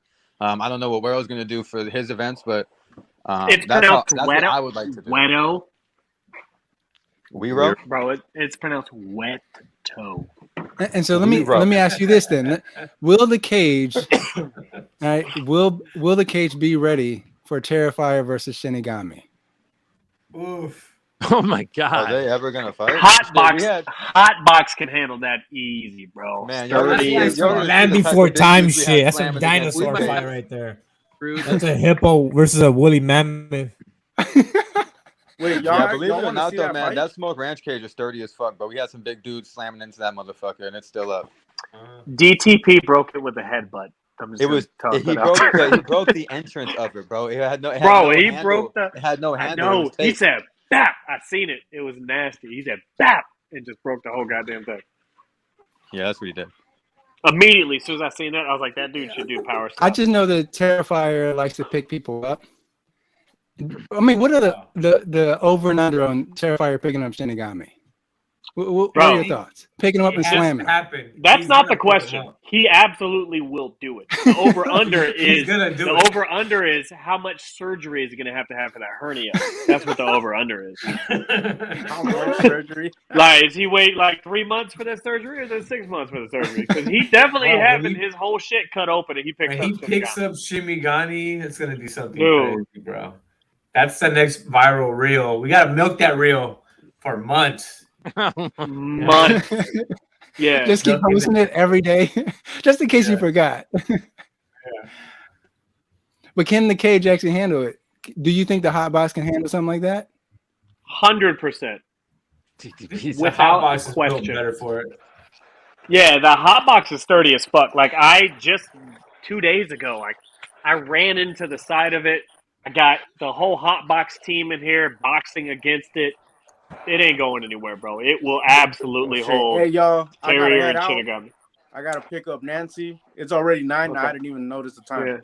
Yeah. Well, tell her I said hey, and then we miss her. All right, for sure, you guys. All right, y'all. Later. Hey, do you even think Shinigami takes that fight? God damn. I think he has to. Wait, what did you say? Do you think Shinigami actually takes that fight? I don't think either of them take the fight, bro. Yeah, I think logistically speaking, it doesn't happen. Yeah, However, I don't think either of them will. If it does happen, Shinigami beats the fuck out of Terrifier. I'm talking, makes him look like he's never been in a cage before. Whoops that fucking ass. 100%. First round, not a TKO, but a straight up KO. Good night. I got Terrifier as a -200. I'm starting it off with that. So, you do what you will with that. I got him at like a -650. I don't know what that means. Are they going 3-5? Tune in to Heart in the Fight shows with Free Smoking 619. You're get educated, brother. Let's go. Yes, they will get educated. Absolutely. Right. So, hey, just real quick, what's the negative positive mean? I don't know anything about that shit. If it's minus, they're a favorite. If it's plus, they're a dog. Oh, okay, got you. So you got Terrier winning that.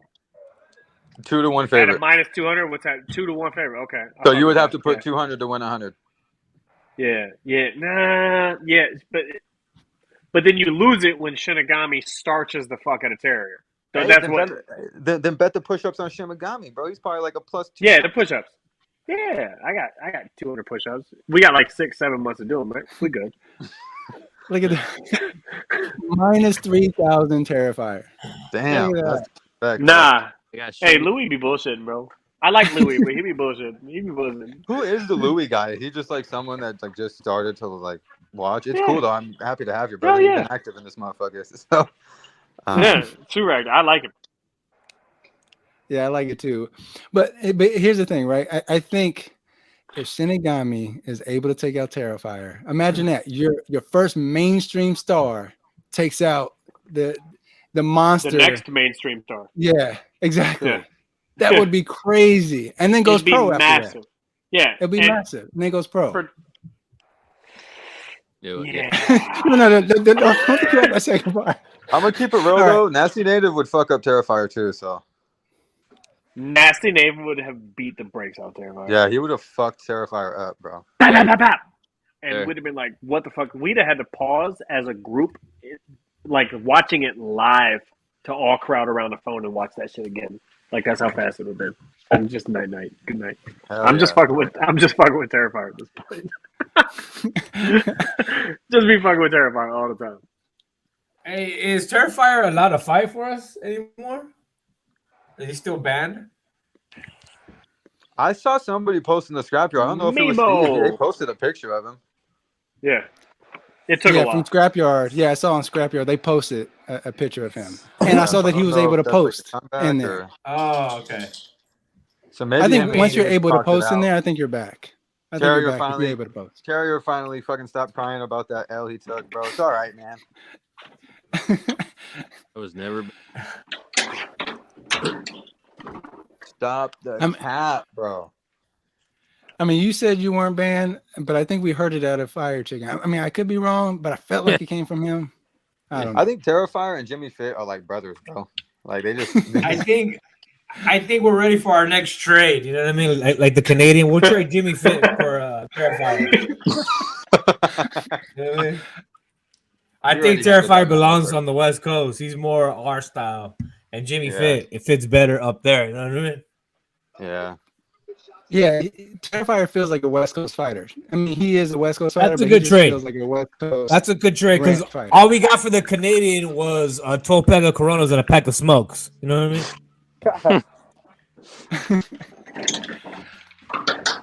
Shout out TC. All right. Yeah. The Canadian. Hey, real talk. Okay. First of all, he said Terrifier feels like he's from the West Coast. He is the West Coast, like you said it. But now we got to pretend that the Scrapyard not West Coast, like somebody clued me in there. No, that's why I made the distinction. That's why I made a clarification. I said he's a West Coast fighter. Then I said no, he's a West Coast West Coast branch fighter. Okay, I'll fuck with that. Right. Yeah. I don't want to exclude them from the West Coast because they are from the West Coast. Yes. Uh-oh. He's going to Vegas. Uh-oh. Bro, why? Is he active in the Army or is he reserve or something? Does anyone know that? He's in Korea. He's active. He's active duty. He's in Korea right now. Yeah. Hey, what time is it in Korea right now? It's probably like 2 a.m. He's in Korea? Yeah. Damn. South Korea, probably. Oh, so isn't fucking what's his name up there with him too? Italian Tanker. He's in Korea. I wonder if they know each other. They're probably stationed training together. Yeah. Damn, that's funny. I'm about to reach out to Italian Tanker, see what's up. What happened to Terrifier versus Nasty Native? Logistics mostly. People couldn't get off work and people couldn't travel. All right. Yeah. So it is 9 o'clock, 10 o'clock Weddle's time. It's 10 o'clock. Yeah. So glad we started at 6. Well, the thing is, when I came in here, we weren't doing recaps anymore. It was like you and Venom Blacc going at it. So I was just like, okay. Man, I popped in and out, and every time I spicier, someone else get up, and I was like, oh boy. Terrier, come to Vegas and train a syndicate, bro. Well, he's saying Extreme Couture. Man, fuck Extreme Couture, man. Whoa! Come to Syndicate, baby. It's 2 p.m. on a Saturday. Holy shit! What day is today? 10 o'clock on a fucking Thursday? What's today? Thursday? Friday. Friday. Yeah. Sorry, I do a lot of drugs. So so this isn't the award show. So this is not the award show. Yeah. The award show is happening in January. We just wanted to make sure that we can actually look and review all the fights that came out of December events. Because the previous years, people kept saying, like, how come my fight wasn't, considered? And it was like, well, we went through like a 2-month process of like choosing a winner. And by the time we got around to it, like your event just happened. Like there's no way that we were able to account for that. So we just wanted to be fair. So we're going to have it in January. Yeah. So we will keep y'all updated on that. And so with the last words, y'all, like, I mean, when you think about Streetbeefs West Coast and Streetbeefs in general, like, what do you want? Like, what do you want to see come out of it next year? 619, talking to you, bro. Let's go. Okay. Yeah, that's what I thought. So I'll go first. Yes. I want to see more fighters become household names. Like we all know, a lot of people know Shinigami's name. I want 15, 20 fighters from each branch to become household names. Yeah, that's what didn't happen this year. I'm chiming in, fucker. We needed more stars. We haven't had stars since the beginning of the West Coast branch, I don't think, We haven't had those names that just pop out, Like, I think the last like Jimmy Gani was like Earthling 7 or Yeah. I agree. Punches. 7, definitely. Punches with the viral knockout. Yeah, that's true. I want to see Dirty South have more events first. My man, you guys have a group of people that are supposed to be coming out in March. So you can come out in March, bro. Like there's already an event set up for it. Mm-hmm. I'll hit you up. I don't know anybody from Dirty South, so I don't even know who the fuck we could match with. Yeah, I know a few guys. There's some really They cool need guys more doing that. events so bad. Yeah, Yeah, like, that's like the one big thing. event They don't have a every lot of 4 events. months ain't doing shit for them. Nope. Yeah. But we gonna do it up. Yeah, I recently gave someone the same advice. They hit me up on IG talking about, oh, if we're from the Dirty South, we want y'all to come invade us, and it's like, but who do we Absolutely match up? not. It's like, Why? No. Hey, Like Wade and I showed up, and that was almost too many people. You know what I mean? Like, they already had a whole fucking gang of motherfuckers there. Like, it was just me and Wade, and we was almost like, oh shit, where do we get matches? He didn't even get a match.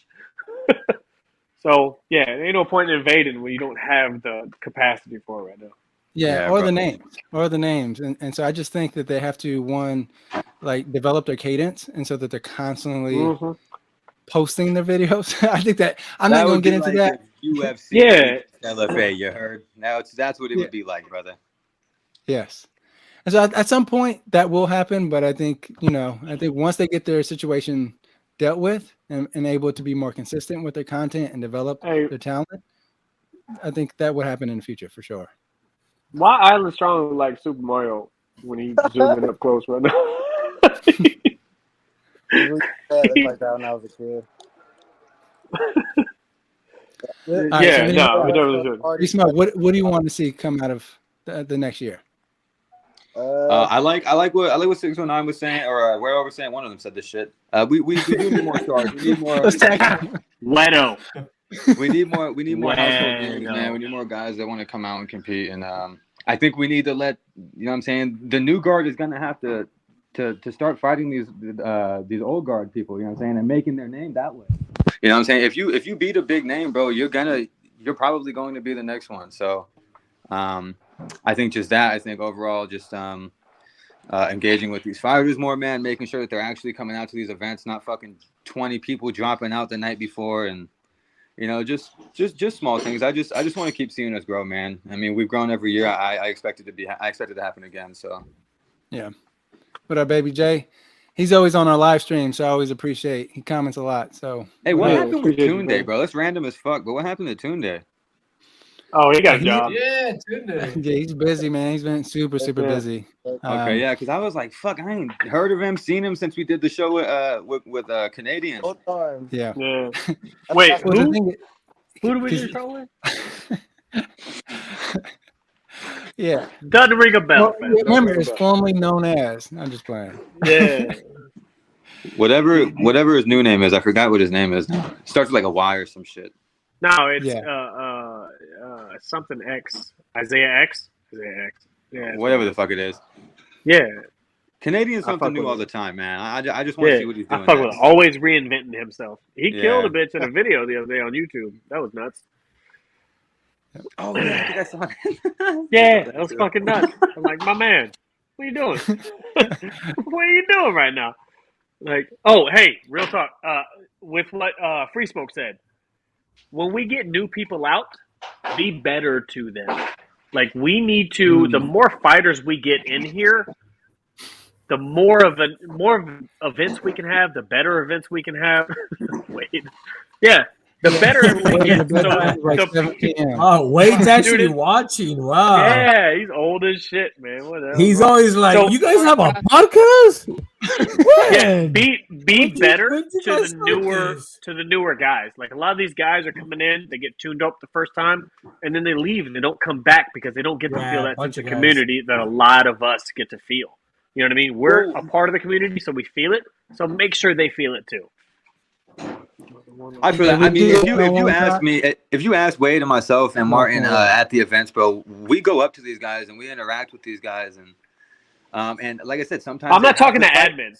Sometimes they have to fight these seasoned fucking fighters, bro, and sometimes you're gonna have to take an L for the first one. I lost my first one. Fucking Battleborn lost his first 3. Like, it comes down to yourself as a fighter at that fucking point, bro. It doesn't come down to us. You know what I'm saying? Giving them a fucking win. You know what I'm saying? That's not. I don't feel like that's how it should be. But what I'm getting at is most of us aren't here for the fights. Most of us aren't here for anything with the exception of the community. That's what we're here for. Daniel's here for the community. 619's here for the community. I am. You know, I know Alex is. Alan Strong is. I'm sure you are. It's the community. So we just have to. I'm just saying, and not admins, because I know admins go out of their way to make everybody feel a part of everything. But everybody go out of your way and make the new people feel like part of the community. Is all I'm saying. I think most of us are here for the community. I do that shit all the time, man. Even with Bam Bam, I don't know how many fucking times I spoke to Bam Bam during that fight. After. Bam, bam, bam, bam. Yes, I agree with you though, man. We gotta make the people feel like they're more of the fam. So I get you. Yep. Yeah. Where do we go wrong, mijo? Bam, bam. Free Smoke's best friend. Nine is dead silent. That's his cousin. No, I feel like Conor McGregor when he was telling Uriah about that fucking snake in his camp. You know what I mean? That's how I feel. An ungrateful snake.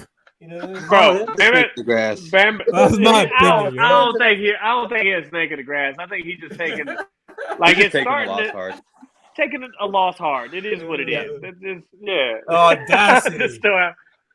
Yeah, he's just taking a loss hard. Like a lot of us take losses hard. Some of us don't give a fuck. Some people care a lot. It is what it is. You know? Yeah. Shout out Bam Bam. Yeah, shout out Bam Bam. The OG Crip in Street Beefs. You know what I'm saying? You heard? Yeah, No. it's certainly like newcomer recognition. I think it goes a long way, especially for fighters. Yes. Yeah, just make them feel part of the community because that's what keeps people here. That's what keeps people involved in the community. We have a fucking phenomenal community. Like let's market that as well as we market fighters. And so this is an interesting question, right? Because he says, what kind of fan base is this even for? So clearly you're talking about this conversation. And so this is more of an internal conversation. So these are for the people who actually build the branches up. And so you see a lot of the folks here, we contribute to the branch. We do a lot of work behind the scenes that people rarely see. Yep. And so when you see these fights come up, and so when you see another event pop up and you see it on YouTube, know that there are people behind the scenes like us doing the job, doing the work. And so, I mean, of course, we're not necessarily talking to a fan base per se, but we're talking to a community. And I think that's the difference that we're talking about here. We're not here just to build a fan base. Yes, I think it works for fighters to build a fan base, but we're talking about a community that lasts longer than fan bases do oftentimes. Bro, he corrected what he said in the time it took you to answer the question that he asked. Hey, sometimes I'm talking to them, but I'm also talking to everyone else who's watching. Yeah. No, that makes sense. Go watch Streetbeefs Westcoast, Streetbeefs Scrapyard, Streetbeefs OG on the motherfucking YouTube, and you'll find out what we're talking about, brother. Okay. So, here's the thing, Ben. Oh, man. Wait, hold on. Yeah, okay. So we hit an algorithm. All right. So here's the deal. We are Streetbeefs West Coast. Streetbeefs as a whole. And Streetbeefs is a backyard fighting group. How would you guys describe this? Like, we're a little fight club, man. We show up, we hard spar each other, and then we film it and put it on YouTube. No, we fight each other. And they party. Yeah. We fight each other, bro. Sometimes we get it in. Yeah, it's fine. Yeah, and then sometimes some of those videos go viral, right? And so Shinigami was definitely one of those. Punches was one of those. His went super viral. I think when you look at IG, he has 12 million views. 12 million views. Who has 12 million views? Punches with one fight, bro. On the real? Some of us got 10 fights and don't even have a million views combined. That would be me. I have hella fights and I have nowhere close to bro. Dude, I think. Go ahead. Yeah. Daniel. No, because I was going to say, because 619 asked the question on his fight or on the IG reel. It's the same thing because it lasted the same amount of time. I feel you. No, but those views though, the views are from the reel you made or from from the reel, from IG, nice. 12 million. Right, and so there are no Emmy or gyms are going to be able to give you that kind of exposure, or ever. And so ever. Yeah, nobody cares if you knock somebody out in a ring at some gym, some high school event. Nobody will ever see it. You can tell all your friends that I won this Saturday at some amateur event. Nobody gives a fuck. It wasn't filmed. It wasn't pushed, promoted. You know what I mean? Yeah, and then even when you use those video footage onto your reels, it looks like some kind of instructional. Like someone recorded it from the stands and is looking down. Like when you look at a reel that was created from the West Coast branch or any kind of street beefs, like you see, like you're in the cage seeing the fighters fight. So I think it's just a completely different, like we're just on a different level in terms of like being able to produce content for fighters who are not professionals. Absolutely, we are. Yeah, that's a huge thing. Yeah, we have events every month. And like Wero has mentioned in the past, there's a secret group that pulls the strings and controls fights and who wins. Yes, we control every single aspect. Every aspect. We decide who becomes viral. Exactly. We control the algorithms. Yeah, exactly. Yeah. We control. Yeah, 619 has like 100,000 IG accounts. He just keeps liking all the new reels that come out. Yeah, he does. Sounds like a 619 thing. Yeah, exactly. Yes. Real Lion. What's up, big move? homie? Hey, I hit you up a few weeks ago about showing up in March, man, and you told me maybe. What's up with that? He actually gave me a little bit of inside information. I don't know if we can talk about it right now. Real Lion, tell everybody if you can. I don't know. He said maybe. But that's a big maybe. Because he said he doesn't want to come out and just beat the shit out of 619, and I was like, dude, somebody's already doing that. So I was like, we'll let you find somebody else, but whipping 619's ass, like, get in line, homie. There's about 6 dudes showing up to do that. I mean, I like Real Lion versus Takamara. Yeah. That's a fucking solid fight. But is Real Lion a heavyweight? No. Hell yeah, that was like 260. No, he was a light heavyweight. He's been cutting. The last I talked to him, he's closer to middleweight than light heavy. So, well, you know who we got at middleweight? Last time I saw a ton of fucking dudes at middleweight. Yeah. We got double champ. Last video I saw of Real Lion cutting something was a California burrito. It was just cutting it in half so he could, eat it with sour cream. Wait, who you thinking, Free Smoke? I'm just trying to. I was saying El Coyote. I'm sorry, El Coyote. He could fight him. He's middleweight. That's though. true. I don't think he goes above middleweight. Who's though, right? Free Smoke gonna fight? He doesn't want to give me a match, bro. I don't know. Oh yeah. Well he. But yeah, Coyote's middleweight tops. We could like 185. I wanted max. the sensation fight, man. Who we got for me, Brian? Who we got? Only sensation, honestly. Who we got? Wait, for what? Like for March. For March, I'm working on it, man. I mean, if you really want an MMA fight, I'll look for one. But I don't see a point in giving you an MMA fight when you have 11 Muay Thai fights. Huh? The only MMA fight I want, you took. It was never yours in the beginning. It was never yours. I never said it was mine. I said the only one I wanted. You said I took it. If I take something from you, that means you had it. But you never had it, bro. All right, gentlemen. I'm the name. All right. Okay, my bad. Yeah. All right, and so Island Strong, anything that you want to see the branch do, or just Street Beefs in general do next year? I saw a comment. He doesn't mention title fights, and I would like to see a lot more title fights too. I feel like there's not enough weight classes like in MMA. I feel like there's only like 3 or 4 weight classes. I feel like that would just go down to being deep in those divisions. That doesn't go down to having more or less weight classes. That just goes to the depth of fighters in those weight classes doing that specific martial art. That's true. Feel my fight too. We got some and I would also, I think what also would help is if we had a roadmap to title fights in general. So if we had like a top 5, top 10, or whatever, we like did rankings, bro. I'd say top 3. I'd say top 3, bro. We did ratings, and everybody was bitching, and everybody was complaining. So we didn't do them anymore. We didn't do the rankings. Yeah, I think maybe we, instead of ranking everybody, we just say these are the 3 people you got to beat one of to get to a title shot. I don't think it necessarily goes about, oh, you got to fight these select people to get to a title shot. I just think you need to string off wins and do it in impressive fashion, bro, and be somebody that somebody wants to see in a fucking title fight. You know what I'm saying? Like somebody that deserves it. That's how I see it. I don't know. It used to be like 2 wins or 3 wins or some shit like that. Or I'm down with that. If he's coming out, I'm down with that. Let's do that. Yeah, Blake. He's Crazy Legs is already fighting Battleborn. That's some hoe ass shit. But if he wants a second fight, He very specifically told me he would prefer Battleborn. I asked him about a rematch with Free Smoke, and he said he would prefer Battleborn instead of Free Smoke.